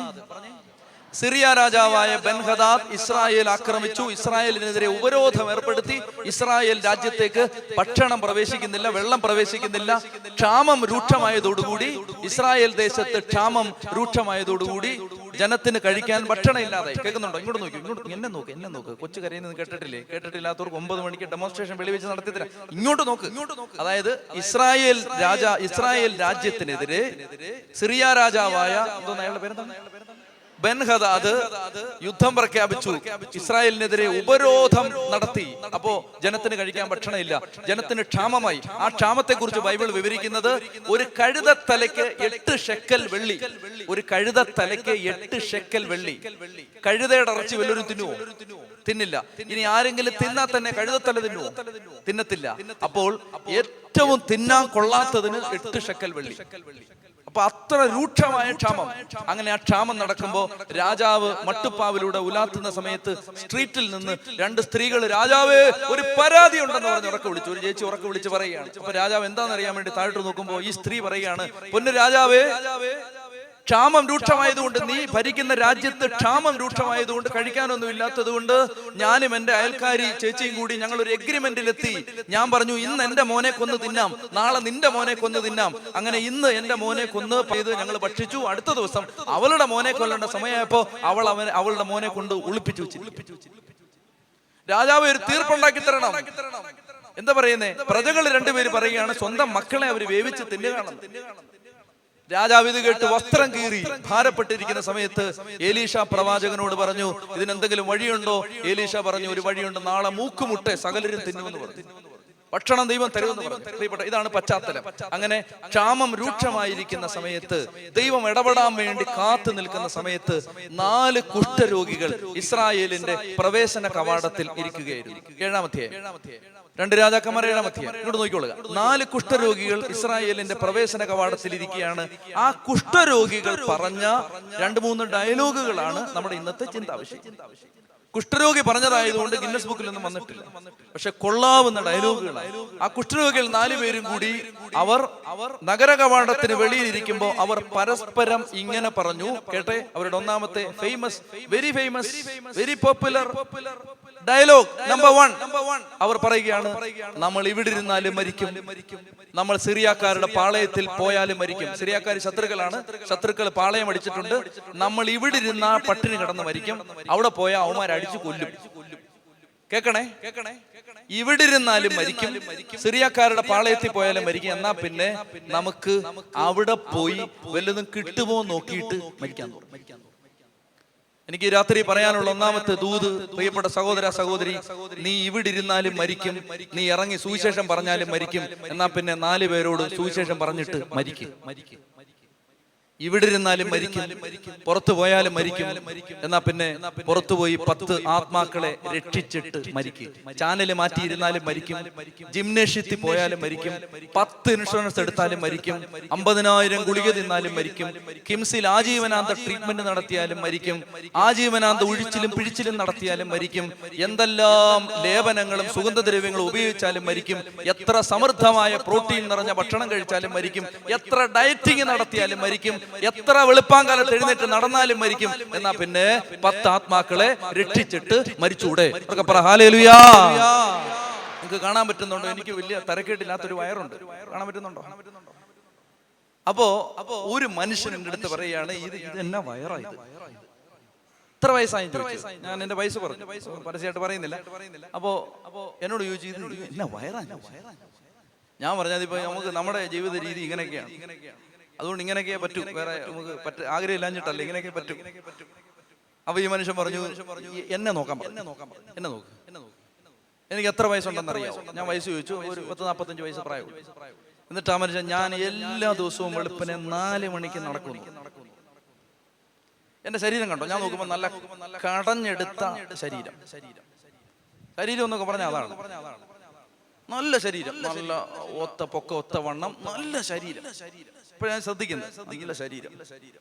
അപ്പൊ ഈ മനുഷ്യൻ പറഞ്ഞു, ഞാൻ കഴിഞ്ഞ 17-18 വർഷമായിട്ട് ഇങ്ങനെ നടക്കാന്ന് പറഞ്ഞു. രാവിലെ വെളുപ്പാങ്കാലത്ത് കണ്ടോന്ന് ചോദിച്ചു. ഞാൻ പറഞ്ഞപ്പോ ഞാൻ എന്നെ ചെയ്യണം, ഞാൻ എന്നെ ചെയ്യാനാ, ഇതിങ്ങനെ കണ്ടോണ്ടിരുന്ന എന്റെ വണ്ണം കുറയും. അപ്പൊ അയാൾ പറഞ്ഞു, 4 മണിക്ക് നടക്കാൻ വരുന്നോ? ഞാൻ പറഞ്ഞു, നമ്മള് 4 മണി കണ്ടിട്ട് തന്നെ ഒരുപാട് കാലമായി. അപ്പൊ ഈ മനുഷ്യൻ പറയാണ്, ഞാൻ വിളിക്കാം. ഞാൻ പറഞ്ഞു, വിളിക്കാൻ വരാം. അങ്ങനെ ഇയാൾ വന്നിട്ട് 4 മണിക്ക് വിളിക്കുകയാണ്. അപ്പൊ 4 മണിക്ക് ഞാൻ എഴുന്നേറ്റ് നടക്കുകയാണ്. ഓരോ ദിവസവും നടന്നിട്ട് വന്നിട്ട് ഞാൻ ഇങ്ങനെ കണ്ണാടി വെച്ചൊക്കെ നോക്കുക, കുറഞ്ഞു വന്ന് 4-5 ദിവസം നടന്നു. കേക്കണേ, 4-5 ദിവസം നടന്നു. അത് കഴിഞ്ഞിട്ട് പിന്നെ കുറെ ദിവസത്തേക്ക് ഇയാളെ കാണുന്നില്ല. അന്വേഷിച്ചപ്പോൾ അയാൾ മരിച്ചുപോയി. അപ്പൊ എനിക്കൊരു കാര്യം മനസ്സിലായി, നടന്നാലും മരിക്കും, നടന്നില്ലേലും മരിക്കും. എന്നാ പിന്നെ നടക്കാതെ 10 പേരെ രക്ഷിച്ചിട്ട് മരിക്കാന്ന് ഞാൻ വിചാരിച്ചു. അതൊക്കെ പറയാം ഹല്ലേലൂയാ.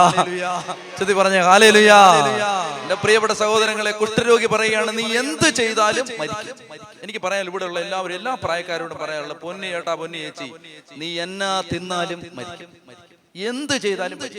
എന്നാ പിന്നെ നമുക്ക് ഈ നഗരത്തിൽ 10 പേരോട് ഈശോയെ കുറിച്ച് പറഞ്ഞിട്ട് മരിച്ചാൽ മേളിൽ ചെല്ലുമ്പോ 10 പേര് സ്വീകരിക്കാൻ ഉണ്ടാവും.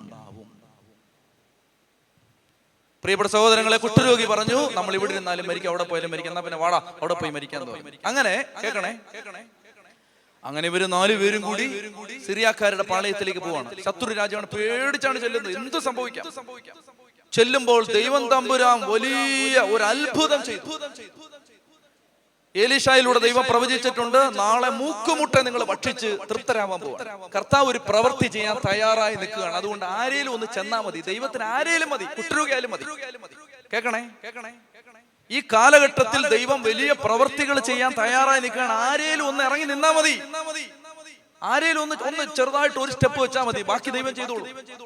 അങ്ങനെ ഈ 4 പേരും കൂടി സിറിയാക്കാരുടെ പാളയത്തിലേക്ക് ചെന്ന് കാല് കുത്തുമ്പോ, സിറിയാക്കാരുടെ പാളയത്തിൽ ഈ കുഷ്ഠരോഗിയുടെ കുഷ്ഠം പിടിച്ച, വ്രണം ബാധിച്ച, പുഴുവരിച്ച കാല് അവനെടുത്ത് ആ പാളയത്തിലേക്ക് വെക്കുമ്പോ ദൈവമാണ് ബാക്കി ചെയ്യുന്നത്. സ്വർഗത്തിലെ ദൂതന്മാർ സകലരും ചണ്ടയടിക്കാൻ തുടങ്ങി. വലിയ പെരുമ്പറ കൊട്ടുന്ന ശബ്ദം, വലിയ സൈന്യം ഇരച്ചു വരുന്ന ശബ്ദം. അപ്പൊ സിറിയ രാജാവും പടയാളികളും പറഞ്ഞു, ഇസ്രായേൽ രാജാവ് മറ്റ് ശത്രു രാജ്യങ്ങളെ കൂട്ടുപിടിച്ച് നമ്മളെ കൊല്ലാൻ വരുവാടാ, ഓടിക്കോടോ എന്ന് പറഞ്ഞിട്ട് സകല എണ്ണം കൂടെ ഓടിക്കണം. അപ്പോ പാളയം മുഴുവൻ എംപ്റ്റി. പാളയത്തിനകത്തെ ഭക്ഷണം, വസ്ത്രം, സ്വർണം, വിലപിടിപ്പുള്ളതെല്ലാം ഉപേക്ഷിച്ചിട്ട് അവർ ഓടിപ്പോയി. പ്രിയപ്പെട്ട സഹോദര സഹോദരി, ദൈവം ഈ നഗരത്തിൽ ഒരു പ്രവൃത്തി ചെയ്യാൻ തീരുമാനിച്ചിരിക്കുകയാണ്. നീ നിന്റെ കുഷ്ഠം പിടിച്ച കാലൊന്ന് വെച്ചാ മതി, ബാക്കി ദൈവം ചെയ്തോളും. ഹല്ലേലൂയാ. ബാക്കി ദൈവം ചെയ്തോളും. നീ ഒന്ന് റെഡിയായ മതി, നീ ഒന്ന് ഇറങ്ങ്, ബാക്കി ദൈവം ചെയ്തോളും. എത്രയോ അനുഭവങ്ങൾ പറയാനാണെങ്കിൽ പ്രിയപ്പെട്ടവര്, ഒരുപാട് അനുഭവങ്ങളുണ്ട്. പാവപ്പെട്ട മനുഷ്യര്, വിദ്യാഭ്യാസം ഒന്നുമില്ല, പ്രത്യേകിച്ച് അറിവൊന്നുമില്ല, പ്രത്യേകിച്ച് സ്ഥാനമാനങ്ങളൊന്നുമില്ല, ഒന്നുമില്ലാത്ത പാവപ്പെട്ട മനുഷ്യര് സുവിശേഷത്തിന് വേണ്ടി ഒരു സ്റ്റെപ്പ് എടുത്ത് വെക്കുമ്പോ ദൈവം ചെയ്യുന്ന അത്ഭുതങ്ങൾ. ഇന്ന് ഈ ശുശ്രൂഷയ്ക്ക് ഞാൻ കയറുന്നതിന് മുമ്പ് പത്തനംതിട്ടയിൽ നിന്ന് ഒരു ചെറുപ്പക്കാരൻ ബാംഗ്ലൂരിൽ നിന്ന് ഒരു ദിവസത്തെ അവധിക്ക് വന്നാണ്. അവനിങ്ങനെ ആഗ്രഹിച്ച് പ്രാർത്ഥിച്ച് ഇവിടെ വന്നു. കൗൺസിലിംഗ് ഒക്കെ കൂടി അത് കഴിഞ്ഞ് വൈകുന്നേരം പ്രാർത്ഥിക്കാൻ എൻ്റെ അടുത്ത് വന്നു. ഞാൻ MSS ഇരുന്ന് പ്രാർത്ഥിക്കുന്ന സമയത്ത് അവിടെ വന്നു, കുമ്പസാരിച്ചു. അത് കഴിഞ്ഞിട്ട് അവൻ പറയുകയാണ്, അച്ഛാ 23 വയസ്സേ ഉള്ളൂ, അവന് യൂട്യൂബിലൂടെ പ്രസംഗങ്ങളൊക്കെ കേട്ട് അവന് ഒത്തിരി മാനസാന്തരം വന്നു, അവന് അനുതാപം ഉണ്ടായി, അവൻ്റെ ജീവിതം നന്നാക്കണമെന്ന് അവൻ തീരുമാനിച്ചു. അവൻ പറയുകയാണ്, അച്ഛാ ഞാൻ അങ്ങനെ നല്ല കുമ്പസാരമൊക്കെ നടത്തി, ഞാൻ പ്രാർത്ഥിച്ചിട്ട് എനിക്ക് നല്ല ജീവിതം നയിക്കാൻ ആഗ്രഹം വന്നു, അങ്ങനെ ഞാൻ അങ്ങനെ ഇപ്പോൾ ശ്രമിച്ചുകൊണ്ടിരിക്കുകയാണ്, അതുകൊണ്ട് അച്ഛൻ്റെ അടുത്ത് വന്നത് എന്നൊക്കെ പറഞ്ഞിട്ട് അവൻ പറഞ്ഞു, അച്ഛാ ഇപ്പോൾ ഭയങ്കര അത്ഭുതം നടക്കുകയാണ്, ആർക്കെങ്കിലും വേണ്ടിയൊക്കെ പ്രാർത്ഥിക്കാൻ കർത്താവ് ഒരു പ്രചോദനം തരികയാണ്. അപ്പൊ ഞാൻ അങ്ങനെ ഇരുന്ന് പ്രാർത്ഥിക്കും അവർക്ക് അത്ഭുതം നടക്കുകയാണ്. അവൻ പറയുകയാണ്, എൻ്റെ കുടുംബത്തിൽപ്പെട്ട ഒരു സഹോദരിക്ക് വർഷങ്ങളായിട്ട് മക്കളില്ല. ഇപ്പൊ ഞാനൊരു ദിവസം ഇരിക്കുമ്പോൾ പെട്ടെന്ന് കർത്താവ് എൻ്റെ ഹൃദയത്തിൽ ഓർമ്മിപ്പിച്ച് അവർക്ക് വേണ്ടി പ്രാർത്ഥിക്കാൻ ഞാനിരുന്ന് അങ്ങോട്ട് പ്രാർത്ഥിച്ചു. ഈ അവധിക്ക് വന്നപ്പോൾ ആ ആന്റി 3 മാസം ഗർഭിണിയാണെന്ന് അറിഞ്ഞു. അല്ല, ഈ 23-കാരൻ പറയുകയാണ്, ഈ 23-കാരൻ അവന്റെ ഉള്ളിൽ ഒരു ആഗ്രഹം മറ്റുള്ളവർക്ക് വേണ്ടി പ്രാർത്ഥിക്കാൻ. അപ്പൊ തന്നെ കഴിഞ്ഞ എൻകൗണ്ടർ ഗ്രൂപ്പിന് ഒരു കൊച്ചു വന്നിട്ട് സാക്ഷ്യം പറഞ്ഞു.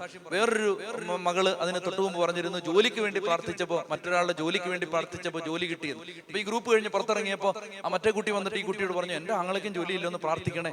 കുട്ടി പ്രാർത്ഥിച്ചു. പിറ്റേ ആഴ്ച സാക്ഷ്യം പറയണേ, എന്റെ ആങ്ങളേക്ക് ജോലി കിട്ടി എന്ന് പറഞ്ഞാൽ സുവിശേഷത്തിന്, അതിന് നമ്മൾ അച്ഛന്മാരാവണമെന്ന് സിസ്റ്റേഴ്സ് ആവണമെന്ന് നിർബന്ധമൊന്നുമില്ല. സുവിശേഷത്തിന് വേണ്ടി നീ ഒരു സ്റ്റെപ്പ് എടുത്താൽ ബാക്കി ദൈവമാണ് ചെയ്യാൻ പോകുന്നത്. ബാക്കി ദൈവം എന്താ പറയാ, ഈ വിഷയത്തിൽ ഒരാൾ ഒരു താല്പര്യം എടുത്താൽ കർത്താവ് പിന്നെ സർവ്വസന്നാഹങ്ങളുമായി അയാളുടെ പുറകെ. അവർക്ക് പറഞ്ഞേ ഹല്ലേലൂയാ, ചൊല്ലി പറഞ്ഞേ ഹല്ലേലൂയാ, ചൊല്ലി പറഞ്ഞേ ഹല്ലേലൂയാ. പ്രിയപ്പെട്ട സഹോദരങ്ങളെ, ഞാൻ നിങ്ങളോട് പറയുന്നു, ഈ തിരുവനന്തപുരം നഗരത്തിൽ സുവിശേഷം കേട്ടവർക്ക് ഒരു ഉത്തരവാദിത്വമുണ്ട്. അനേക മക്കള് തകർച്ചയിലും രോഗത്തിലും ഭാരത്തിലും അടിമത്തത്തിലും കിടക്കുന്ന അനേകം മക്കള് ഈ നഗരത്തിലുണ്ട്. അവരെ വീണ്ടെടുക്കാൻ ഒരു ഉത്തരവാദിത്വമുണ്ട്. യേശുവിനെ കുറിച്ച് പറയാൻ, യേശുവിന്റെ സ്നേഹം പങ്കുവെക്കാൻ നമുക്കൊരു ഉത്തരവാദിത്വമുണ്ട്. അപ്പോ ഈ 4 കുഷ്ഠരോഗികൾ ചേർന്ന് അവർ സിറിയാക്കാരുടെ പാളയത്തിലേക്ക് കാലെടുത്ത് വെച്ചപ്പോൾ സ്വർഗം ബാക്കി ചെയ്തു. സിറിയ സൈന്യവും രാജാവും മുഴുവൻ ഓടി രക്ഷപ്പെട്ടു. അങ്ങനെ ഓടി രക്ഷപ്പെട്ട് കഴിഞ്ഞപ്പോ ഈ രോഗികള് ശ്രദ്ധിക്കണേ, അവർ ആ പാളയത്തിനകത്തേക്ക് കയറി. ആദ്യം അവർ ഇഷ്ടം പോലെ തിന്നു. ആദ്യം അവനവന്റെ വിശപ്പാണ്. അതുകൊണ്ട് കേൾക്കണേ, ശ്രദ്ധിച്ചിരിക്കണേ, അവരാദ്യം ഇഷ്ടം പോലെ തിന്നിട്ട് വയറ് അങ്ങോട്ട് നിറഞ്ഞ് നടക്കാൻ പറ്റാതായപ്പോ അവര് പറഞ്ഞു, ഇനി നമുക്ക് കുറെ ശേഖരിക്കാന്ന് പറഞ്ഞു. എല്ലാവരുടെ കയ്യിലും ഭിക്ഷക്കാരാണല്ലോ, സഞ്ചിയുണ്ട്. സഞ്ചിക്കകത്ത് ആവശ്യത്തിന് കുത്തി നിറച്ചു.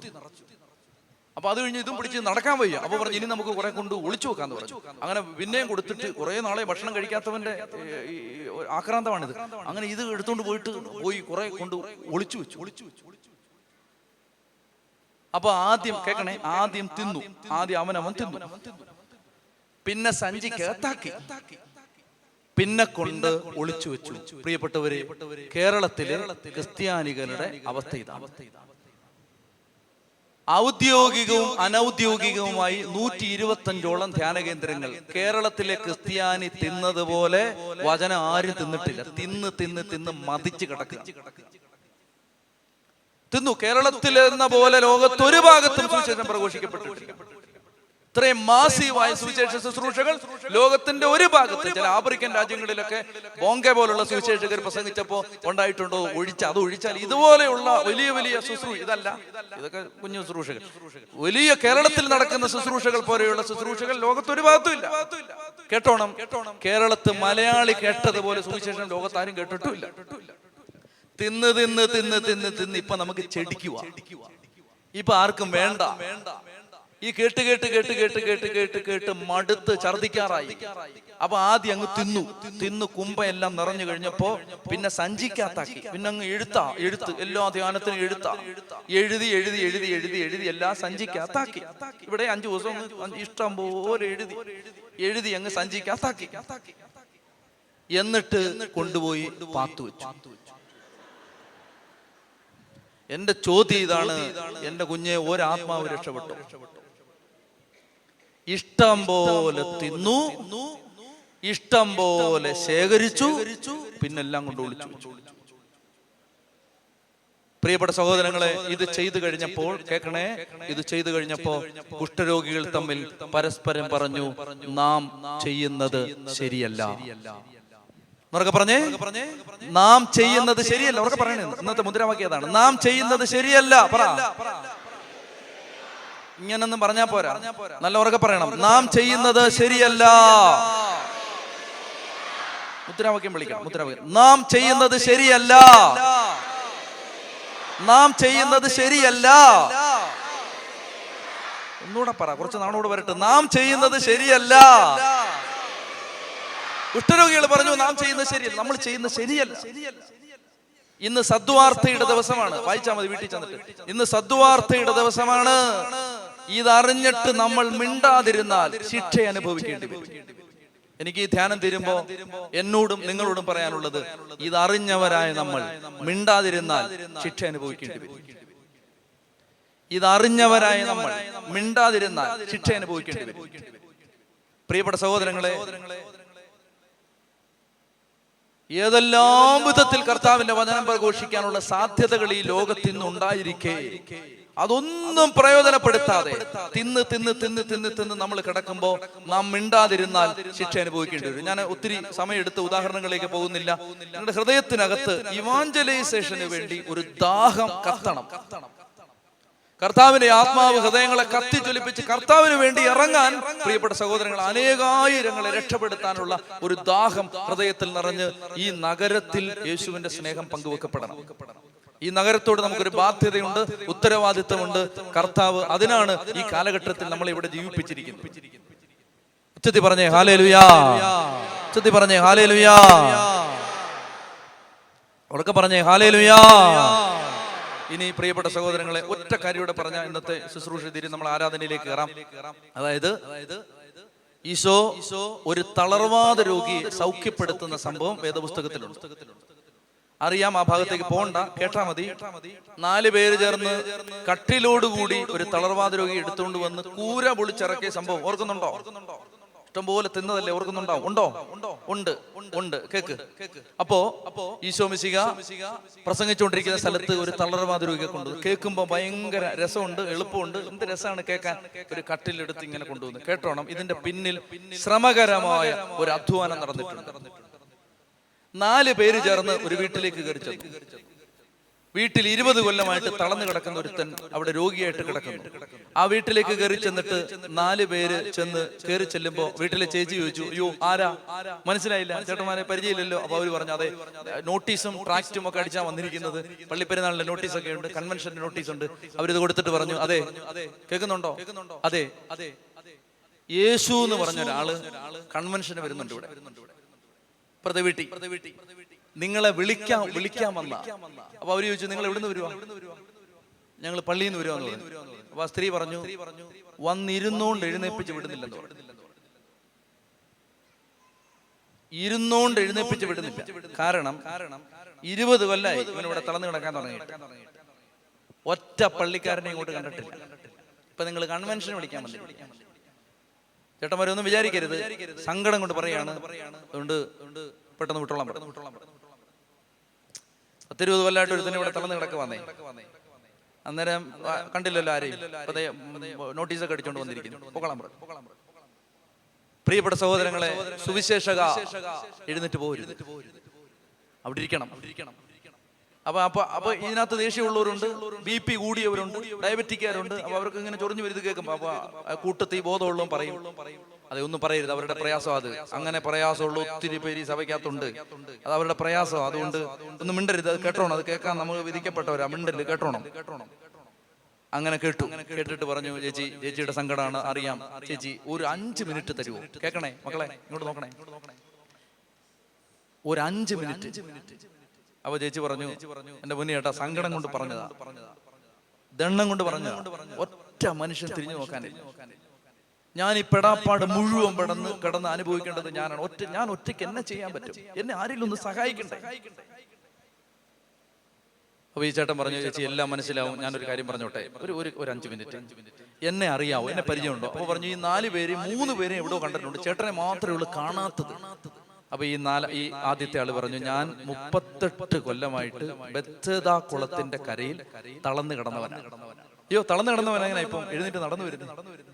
അപ്പൊ ഈ ചേട്ടൻ പറഞ്ഞു, അതെ, ഈ കൺവെൻഷന് വരുന്ന യേശു ഉണ്ടല്ലോ, എന്നെ ഞാൻ അപേക്ഷയൊന്നും കൊടുക്കാതെ തന്നെ വന്ന് എഴുന്നേപ്പിച്ച് കട്ടിലും ചുമപ്പിച്ച് വീട്ടിലേക്ക് വിട്ടതാണ്. അപ്പൊ ഈ ചേച്ചി പറഞ്ഞു, അയ്യോ അങ്ങനെയൊക്കെ നടക്കൂ? അപ്പൊ ഈ ചേട്ടൻ പറയാണ് അങ്ങനെ എന്റെ ജീവിതത്തിൽ നടന്നാണ്. അപ്പൊ ഈ ചേച്ചി ചോദിക്കണം, ആ യേശുവാണ് ഈ വരുന്നത്? ആ യേശു വരുന്നത്. അപ്പൊ അകത്തുനിന്ന് ചേട്ടൻ, എന്നാണ് ഇവിടെ, എന്നെ ആരെഴുന്നേറ്റെന്നായി പറയുന്നത്? അപ്പൊ ഈ ചേച്ചി പറഞ്ഞു, ചേട്ടാ അവിടെ ഈ 38 കൊല്ലമായിട്ട് തളർന്നു കിടന്ന ചേട്ടനെ യേശു എഴുന്നേപ്പിച്ച് ആ യേശു ഇവിടെ വരുന്നുണ്ടോ? ആ വരുന്നുണ്ടോ? എപ്പോഴാ വരുന്നത്? അകത്തുനിന്ന് തളർന്നു കിടക്കാൻ വരുന്നത്. അപ്പൊ ഈ രണ്ടാമത്തെ പറഞ്ഞു, ചേച്ചി എന്നെ ഓർമ്മയുണ്ടോ? അപ്പൊ ചേട്ടനെ ഇവിടെ കണ്ടിട്ടുണ്ട്, ഇവിടെ ഒന്നും അങ്ങോട്ട് പിടികിട്ടുന്നില്ല. അത് പറഞ്ഞു, ഈ ചേച്ചി ചന്തയിലൊക്കെ വരാറുണ്ടോ? വല്ലപ്പോഴും ഒക്കെ വരാറുണ്ട്. ചന്തയിൽ വരുമ്പോ ഒരുത്തൻ ഇങ്ങനെ നിന്ന് അമ്മ വല്ലതും തരണേ എന്നൊക്കെ പറഞ്ഞ് ഭിക്ഷ ചോദിക്കുന്ന കണ്ടിട്ടുണ്ടോ? അപ്പൊ ഈ ചേച്ചിയോട് ഈ ചേട്ടൻ പറയുകയാണ്, ഞാൻ എന്റെ പേരാണ് ബർത്തമയൂസ്, ഞാൻ കണ്ണുമുട്ടനാ.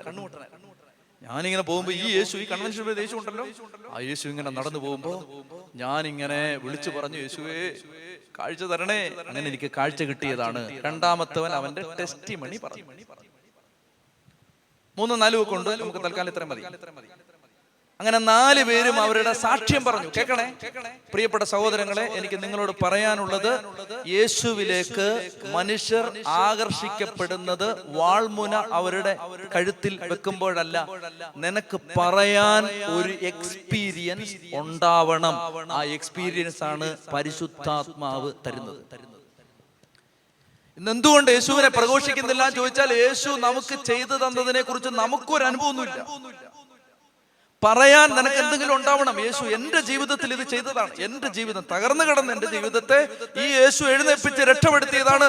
ആ യേശു എന്റെ ജീവിതത്തെ മാറ്റിമറിച്ചതാണ്. എനിക്ക് നിന്നോടത് പറയാനുണ്ട് സഹോദര സഹോദരി, നീ അതുകൊണ്ട് അത് കേൾക്കണമെന്ന് പറഞ്ഞപ്പോ ചേച്ചി ഫ്ലാറ്റായി. ചേച്ചി പറഞ്ഞു, പൊന്നിയേട്ടന്മാരെ വരണമെന്ന് ഭയങ്കര ആഗ്രഹം വരികയാണ്, നോട്ടീസിങ് ഇതാ, വരണമെന്ന് ഭയങ്കര ആഗ്രഹം. അപ്പൊ നോട്ടീസ് വാങ്ങിച്ചു, വായിച്ചു. ഇവിടെ അടുത്തല്ലേ, വരാവുന്ന ദൂരമല്ലേ ഉള്ളൂ. എന്നിട്ട് ഈ ചേച്ചി പറയാണ്, പിള്ളേരെ സ്കൂളിൽ വിടണം, ചേട്ടനെ കുളിപ്പിക്കണം, ചേട്ടന് ഭക്ഷണം കൊടുക്കണം, മരുന്ന് കൊടുക്കണം, വീട്ടിലെ പണിയെല്ലാം ചെയ്യണം. ഒറ്റയ്ക്ക് ഞാൻ മാത്രമേ ഉള്ളൂ, എങ്ങനെ കൊണ്ടുവരാനാ? മാത്രല്ല ഈ തളർന്നു കിടക്കുന്നവനെ എങ്ങനെ കൊണ്ടുപോകാനാ? അപ്പൊ ഈ 4 പേരോട് പറഞ്ഞു, അതെ ചേച്ചി വിഷമിക്കൊന്നും വേണ്ട, ഞങ്ങൾ കൊണ്ടുപോക്കോളാം, അനുവാദം തരുമോ? അപ്പൊ അവര് പറഞ്ഞു, 100 വട്ടം സമ്മതം, നിങ്ങൾ കൊണ്ടുപോകും. 38 കൊല്ലമായിട്ട് എഴുന്നേറ്റെങ്കിൽ 20 കൊല്ലം എഴുന്നേക്കത്തില്ലയോ? കൊണ്ടുപോകും. അപ്പൊ ഇവര് ചോദിച്ചു, ഇതിപ്പോ എങ്ങനെ കൊണ്ടുപോകുന്ന എങ്ങനെ? ഈ കട്ടില് എങ്ങനെ വില ഉള്ളതാണോ? പറഞ്ഞു, അയ്യോ അത് അടി പലക വെച്ചും കമ്പ് വെച്ചും അടിച്ചടിച്ചടിച്ച് ഇനി അടിക്കാൻ ഒരു സ്ഥലമില്ല, കയറൊക്കെ കെട്ടി വെച്ചിരിക്കുക. അത് കേൾക്കുന്നില്ല, ഈ ഞരക്കം മുകളിൽ അത് ആ കട്ടിലിന്റെ സൗണ്ടായി കേൾക്കുന്നത്. ഇയാള് ഒന്ന് കൈ അനക്കി, ഇത് വേദന, പിന്നെ ശബ്ദമാ. അപ്പൊ ഈ മനുഷ്യര് 4 പേരോട് ആലോചിച്ചിട്ടേ, കേൾക്കണം. മനുഷ്യര് 4 പേരോട് ആലോചിച്ചിട്ട് പറഞ്ഞു, എടാ നിന്റെ എന്തോ ഉണ്ട്. ഒരുത്തൻ പറഞ്ഞു, എന്റെ 500 രൂപയുണ്ട്. എന്റെയിലോ? എന്റെ ഒരു 150 ഉണ്ട്. എന്റെയിലോ? അത് കറണ്ട് ചാർജ് അടയ്ക്കേണ്ടതാ, അത് കഴിഞ്ഞാൽ പിന്നെ ഒരു 100 രൂപ എടുക്കാം. എല്ലാം കൂടി ഇടാൻ പറഞ്ഞു. ഇട്. എല്ലാം കൂടി ഇട്ടിട്ട് ഒരുത്തനോട് പറഞ്ഞു, പോയി കട്ടിൽ വാങ്ങിച്ചോണ്ടിരാ. ഈ വായിക്കുമ്പോ നല്ല സുഖമാ. 4 പേര് ചേർന്ന് കട്ടിലോട് കൂടി, സ്വത്രം. എടാ അതിന്റെ പുറകെ ഒരുപാട് ഹോംവർക്ക് നടന്നിട്ടുണ്ട്. 1000 പേര് വന്നിരിക്കുന്ന കാണാൻ നല്ല സുഖമുണ്ട്. പക്ഷെ ഇതിന്റെ പുറകെ കുറെ ഹോംവർക്ക് നടന്നിട്ടുണ്ട്. കുറെ ഹോംവർക്ക്.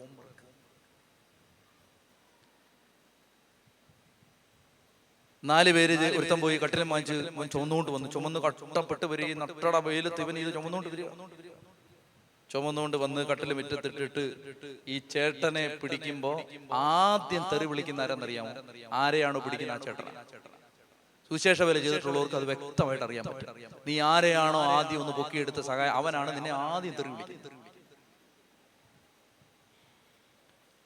മര്യാദയ്ക്ക് പിടിക്കണം. ഇങ്ങനെ വന്നോളാം പിടിക്കുന്നതെന്ന് ചോദിക്കാം. അവൻ എടുക്കുമ്പോഴേ, എടാ എനിക്ക് വയ്യാത്താന്ന് നിനക്ക് അറിഞ്ഞൂടാ, നീ പിള്ളേരെ എടുക്കുന്നവരാണ് എന്നൊക്കെ പറഞ്ഞിട്ട് ഈ കിടക്കുന്നവൻ തെറി വിളിക്കും.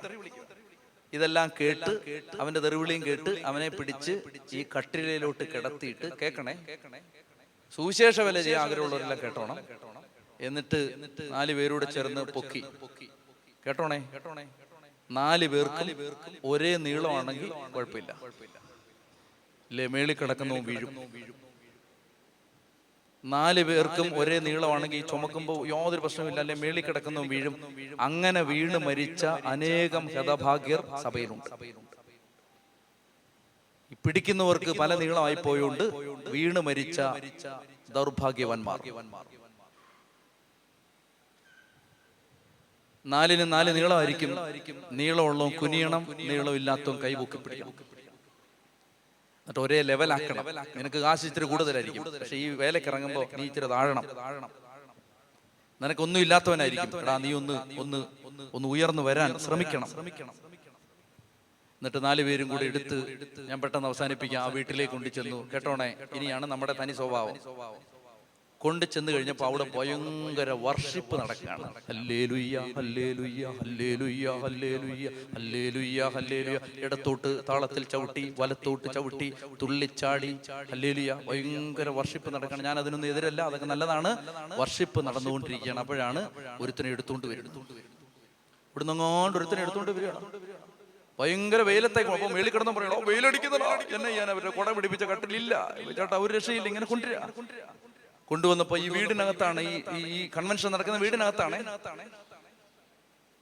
അപ്പൊ ഇവര് ആണുങ്ങൾ, പൊന്നച്ചനും തങ്കച്ചനും തങ്കപ്പനും പിന്നെ സാങ്കുട്ടിയും ഔസേപ്പും ഒക്കെ ഇരിക്കുന്ന സ്ഥലത്തോട്ട് ചെന്നപ്പോ അവര് ആരാധനയാണ്, ആത്മാവിൽ ആരാധനയാണ്. Hallelujah hallelujah hallelujah hallelujah. ആത്മാവിൽ ആരാധനയാണ്. പിന്നെ ഏത് ആരാധനയ്ക്കിടയ്ക്ക് നമ്മൾ കണ്ണു തുറക്കുകയും ചെയ്യും, തെക്കും വടക്കും നോക്കുകയും ചെയ്യും. അതുകൊണ്ട് ഇങ്ങനെ തെക്കും വടക്കും നോക്കിയപ്പോൾ ഒരുത്തൻ കട്ടിലും കൊണ്ട്. അപ്പൊ ഇവനും പന്തികേട് മനസ്സിലായി, കാരണം ഇത് കേട്ടാണ് നിൽക്കുന്നത്. അപ്പൊ പെട്ടെന്ന് കണ്ണടച്ചു. ഹല്ലേലൂയ. കണ്ണടച്ചാ പിന്നൊന്നും കാണണ്ടല്ലോ, കണ്ണടച്ച് ആരാധിച്ചാ പിന്നൊന്നും കാണണ്ടല്ലോ. അതുകൊണ്ട് പിന്നെ അങ്ങനെ കണ്ണടച്ച് ആരാധിച്ച് നടക്കുക. ഒന്നും വെളിയിലുള്ളതൊന്നും കാണാൻ പറ്റുന്നു. Hallelujah hallelujah. അപ്പൊ തങ്കച്ചനും പൊന്നച്ചനും മാറത്തില്ലെന്ന് മനസ്സിലായി. എന്നാ പിന്നെ തങ്കമ്മയും പൊന്നമ്മയും മാറുമെന്ന് നോക്കാൻ പോയി. അവിടെ ഇതിന്റെ ഇരട്ടി ആത്മാവിലാണ് ആരാധന. ഇവിടെ പിന്നെ ഒരു ലിമിറ്റൊക്കെ ഉണ്ട്, അവിടെ അത് കൺട്രോൾ പോയ ആരാധന. അങ്ങനെ അവിടെ ചെന്നിട്ട് അപ്പുറത്തോട്ട് ചെന്നപ്പോൾ ഹല്ലേലൂയ ഹല്ലേലൂയ. കീബോർഡിന്റെ സ്പീഡൊക്കെ കൂടി, ശബ്ദമൊക്കെ കൂടി, ഭയങ്കര ഹല്ലേലൂയാണ് ഇപ്പൊ വന്നുകൊണ്ടിരിക്കുന്നത്. അപ്പോഴാണ് ഇടയ്ക്കിടയ്ക്ക് ഹല്ലേലൂയ പറയുന്നതിനിടയിൽ നോക്കിയപ്പോഴാണ് കട്ടില് ഒരുത്തൻ ഇരിക്കുന്നു. ഹല്ലേലൂയ. കണ്ണടച്ചോടി, വെളിയിലൊരു പാരനിപ്പുണ്ട്. Hallelujah hallelujah. ഇങ്ങനെ കണ്ണടച്ച് ആരാധിച്ചുകൊണ്ടിരിക്കുകയാണ്. ഒറ്റ എണ്ണത്തിന് അകത്തോട്ട് കയറ്റത്തില്ല. നേരത്തെ വന്നവർക്ക് ഒരു പ്രശ്നമുണ്ട്, ഇനി വരാനുള്ളവരെ അവർ കയറ്റത്തില്ല.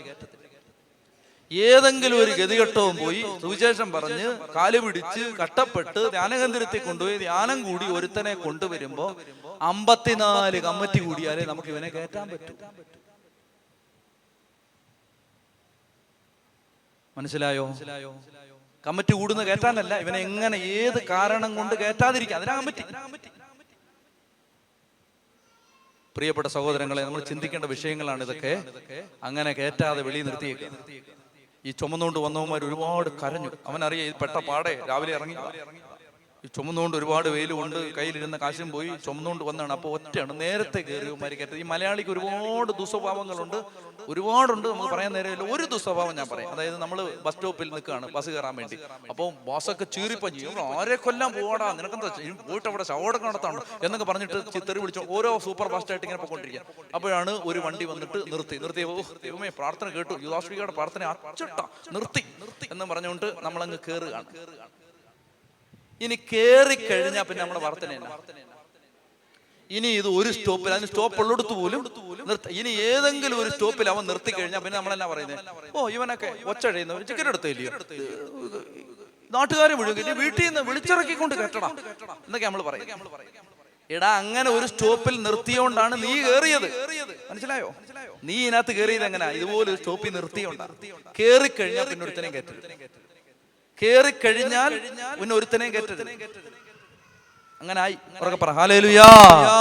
ചെത്തി പറഞ്ഞേ ഹല്ലേലൂയാ. ചെത്തി പറഞ്ഞേ ഹല്ലേലൂയാ. വിവരമുള്ളവനും ബുദ്ധിയുള്ളവനും ഒക്കെ ഇന്ന് ഞാൻ പറയുന്നത് മനസ്സിലാവും. എല്ലാവർക്കും മനസ്സിലാവത്തില്ല.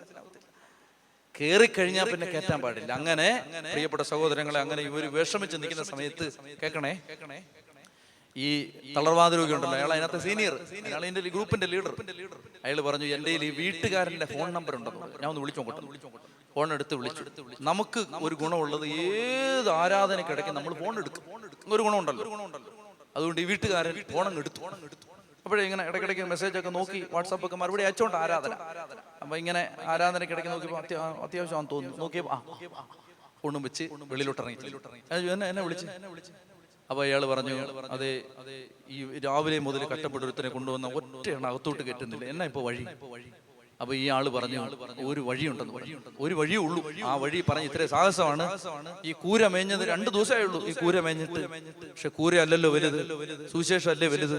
അതുകൊണ്ട് കൂര എന്നെ കൊണ്ട് പറ്റത്തില്ല, നടുവിന് കെട്ടിയിരിക്കുക, കയറാൻ പറ്റുമോ, കയറി ഇതൊന്ന് പൊളിക്കാൻ പറ്റുമോ എന്ന് ചോദിച്ചു. അപ്പൊ ഇയാൾ പറഞ്ഞു, ഈ കൂരയല്ല വീട് വേണേലും പൊളിച്ചു തരാന്ന് പറഞ്ഞു. ഇവനെ കയറ്റാൻ വേണ്ടി എന്തും പൊളിക്കാൻ ഞങ്ങൾ തയ്യാറാണ്. നാലൂടെ മേളിൽ കയറിയിട്ട് ചുറ്റികിട്ട് അടിച്ചും വലിച്ചു പറിച്ചും ഒക്കെ സൗണ്ട് ഉണ്ടാവുമല്ലോ. അപ്പൊ ഈ ടക്ക് ടക്ക് കേൾക്കുമ്പോ ഹല്ലേലൂയ ഹല്ലേലൂയ ഡിസ്റ്റർബൻസ് ആയിപ്പോയി. ആരാധനയുടെ ആ താളം അങ്ങ് പോയി. ഇവനെ കയറ്റിയപ്പോഴേ, ഈ തട്ടളക്കുമ്പോഴേ. എന്റെ പ്രിയപ്പെട്ട സഹോദരങ്ങളെ ശ്രദ്ധിച്ചു കേട്ടോളുക. അങ്ങനെ ഇതുങ്ങൾ പാടുവിട്ട് കയറയിലിറക്കുന്നത് എന്നാ ബുദ്ധിമുട്ടുള്ള പരിപാടിയാന്ന് അറിയണമെങ്കിൽ ശവസംസ്കാര ശുശ്രൂഷ കഴിഞ്ഞ് ഈ താഴോട്ട് കുഴിയിലിറക്കാൻ നോക്കിയാൽ മതി. 4 വെളിവില്ലാത്ത വെള്ളമൊടിച്ചവന്മാർ വന്നിട്ട് ഇത് ചത്തവനെ പിന്നെയും കൊല്ലാക്കൊല ചെയ്യുന്ന ഒരു പരിപാടിയാണ് ഈ കുഴിയിലിറപ്പ്. അവൻ 4 പേര് ഒത്തുപിടിച്ചില്ലെങ്കിൽ ഈ താഴോട്ട് പോകുന്നവൻ പിന്നെ അവന് രോഗശാന്തി പ്രാർത്ഥന വേണ്ട, ശവോടക്ക് പ്രാർത്ഥന മതി, അവൻ അതോടെ തീരും. അപ്പൊ ഇങ്ങനെ ഈ കൂര പൊളിച്ച് താഴോട്ട് ഇറക്കി. ഇതൊക്കെ പാടുള്ള കാര്യമാണ്. എന്റെ പ്രിയപ്പെട്ട സഹോദര സഹോദരി, നിന്റെ വീട് തിരുവനന്തപുരം ജില്ലയുടെ ഇവാഞ്ചലൈസേഷന് വേണ്ടി നിനക്ക് തുറക്കാവോ? അതാണ് ഈ ധ്യാനത്തിന്റെ അവസാനത്തെ ചോദ്യം. നിന്റെ വണ്ടിയുടെ വാതില് ഡോറെ ഒരു 10 പേരെ ധ്യാനത്തിന് കൊണ്ടുവരാൻ നിനക്ക് തുറക്കാവോ? ധ്യാനം കഴിഞ്ഞ് തിരിച്ചു പോകാൻ നിവൃത്തിയില്ലാത്തവനെ തിരിച്ചു കൊണ്ടുവിടാൻ നിന്റെ ആ 50 ലക്ഷത്തിന്റെ കാറ് ഒന്ന് തുറക്കാവോ? തുറന്നാ നിന്റെ വീട് രക്ഷപ്പെടും. എന്റെ ഞാൻ ശുശ്രൂഷ ചെയ്ത ഇടവകയിൽ, ഈ അച്ഛന്റെ കൊടുമൺ ഇടവകയിൽ നിന്ന് ഒരു മനുഷ്യൻ പെന്തക്കോസ്തി പോയെന്ന് അറിഞ്ഞ് ഞാൻ ആ മനുഷ്യനെ കാണാൻ ചെന്നു. കണ്ട് വർത്താനം പറഞ്ഞപ്പോൾ അയാൾ പറഞ്ഞു, എൻ്റെ അച്ഛൻ ഒന്ന് വരണേന്ന് ഞാൻ പ്രാർത്ഥിച്ചിരിക്കുകയായിരുന്നു, ഞാൻ തിരിച്ചു വരുവാന്ന് പറഞ്ഞു. എനിക്ക് അവിടെ പോയിട്ട് ഒരു സമാധാനമില്ല. അങ്ങനെ തിരിച്ചു വന്നപ്പോൾ എനിക്ക് കുറെ സങ്കടം പറയാനുണ്ട്, എനിക്ക് കുറച്ച് സമയം തരണമെന്ന് പറഞ്ഞു. ഞാൻ പറഞ്ഞു സമയം തരാം, വരാൻ പറഞ്ഞു. അങ്ങനെ ഈ മനുഷ്യൻ സംസാരിക്കുമ്പോൾ സംസാരിക്കുമ്പോൾ എന്നോട് പറയുകയാണ്, ആ മനുഷ്യൻ പള്ളിയിൽ നിന്ന് ഒരു അസ്വസ്ഥതയുടെ പേരിൽ പെന്തക്കോസ്തിൽ പോകുന്നു എന്ന് ഒരു സൂചന കിട്ടിയപ്പോ അവര് ആ ഒരു പ്രത്യേക കൂട്ടായ്മയിലെ ഏറ്റവും സമ്പന്നനായ മനുഷ്യൻ അയാളുടെ ഏറ്റവും വില കൂടിയ കാറും കൊണ്ട് ഈ പാവപ്പെട്ട വീടിന്റെ മുന്നിലെത്തി ഒരു രാജാവിനെ പോലെ ഇവനെ ആ വണ്ടിക്കകത്ത് ഇരുത്തി ആ പ്രാർത്ഥനാ സമ്മേളനത്തിൽ കൊണ്ടുപോയി. അയാൾ പറഞ്ഞു, കഴിഞ്ഞ 3 ആഴ്ചയും എന്റെ ജീവിതത്തിൽ ആദ്യമായി കാറിലിരുന്നാണ് ഞാൻ പള്ളിയിൽ പോയത്. എന്നിട്ട് അയാൾ പറഞ്ഞു, എനിക്ക് പക്ഷെ അവിടെ ചെല്ലുമ്പോഴേ എന്റെ ചങ്കിനകത്ത് തീയ, എനിക്ക് തിരിച്ചു വന്നാൽ മതി എന്നുള്ള ചിന്തയാണ്. അച്ഛനങ്ങൾ വന്നൊന്ന് വിളിക്കാൻ ഞാൻ നോക്കിയിരിക്കാനെന്ന് പറഞ്ഞു. പ്രിയപ്പെട്ട സഹോദരങ്ങളെ, ഞാൻ പറയട്ടെ, ഇന്ന് ഈ കൺവെൻഷന് വന്നിട്ടില്ല. വരാത്തിന്റെ കാരണം എന്താണെന്നറിയാം? അവർക്ക് തിരിച്ചു പോകാൻ നിവൃത്തിയില്ല. ഇന്നലെ ഞാനൊരു സഹോദരനെ വിളിച്ചപ്പോൾ ഞാൻ പറഞ്ഞു, നീ വരുവോ ധ്യാനത്തിന്? അവൻ പറഞ്ഞു, എനിക്ക് വണ്ടിക്കൂലില്ലെന്ന്. നീ വന്നിട്ട് തിരിച്ചു പോകാൻ വണ്ടിക്കൂലില്ലെന്ന് പറഞ്ഞു. ഞാൻ പറഞ്ഞു, നീ വന്നു, വണ്ടിക്കൂലിയൊക്കെ തന്നെ ഇവിടെ ആളുണ്ട്. പ്രിയപ്പെട്ട എന്റെ സഹോദരങ്ങളെ, ഞാൻ നിങ്ങളോട് പറയുന്നത്, നീ നിന്റെ വണ്ടിയുടെ വാതിലൊന്ന് തുറന്നാൽ 10 പേരുടെ സുവിശേഷം കേൾക്കും. നീ നിന്റെ വീടിന്റെ വാതിലൊന്ന് തുറന്നാൽ 10 പേരുടെ സുവിശേഷം കേൾക്കും. നമുക്ക് ദൈവം തന്നത് മുഴുവൻ ഒളിപ്പിച്ച് വെച്ചിട്ട്, പാത്തു വെച്ചിട്ട്, ദൈവം നമുക്ക് തന്ന അറിവ്, ദൈവം നമുക്ക് തന്ന വാഹനം, ദൈവം നമുക്ക് തന്ന വീട്, ദൈവം നമുക്ക് തന്ന ജോലി, ദൈവം നമുക്ക് തന്ന വരുമാനം മുഴുവൻ ഒളിച്ചു വെച്ചിട്ട് നമ്മൾ എല്ലാവരെയും കുറ്റം പറഞ്ഞിങ്ങനെ നടക്കുകയാണ്. ഈ രാത്രിയിൽ ദൈവം ചോദിക്കുന്നത് ഇതാണ്, ഒരു തളർവാദ രോഗിയെ കിടക്കയോട് എടുക്കാൻ മോളെ നിന്റെ വീടിന്റെയും വാഹനത്തിന്റെയും പേഴ്സിന്റെയും വാതില് നിനക്ക് തുറക്കാമോ?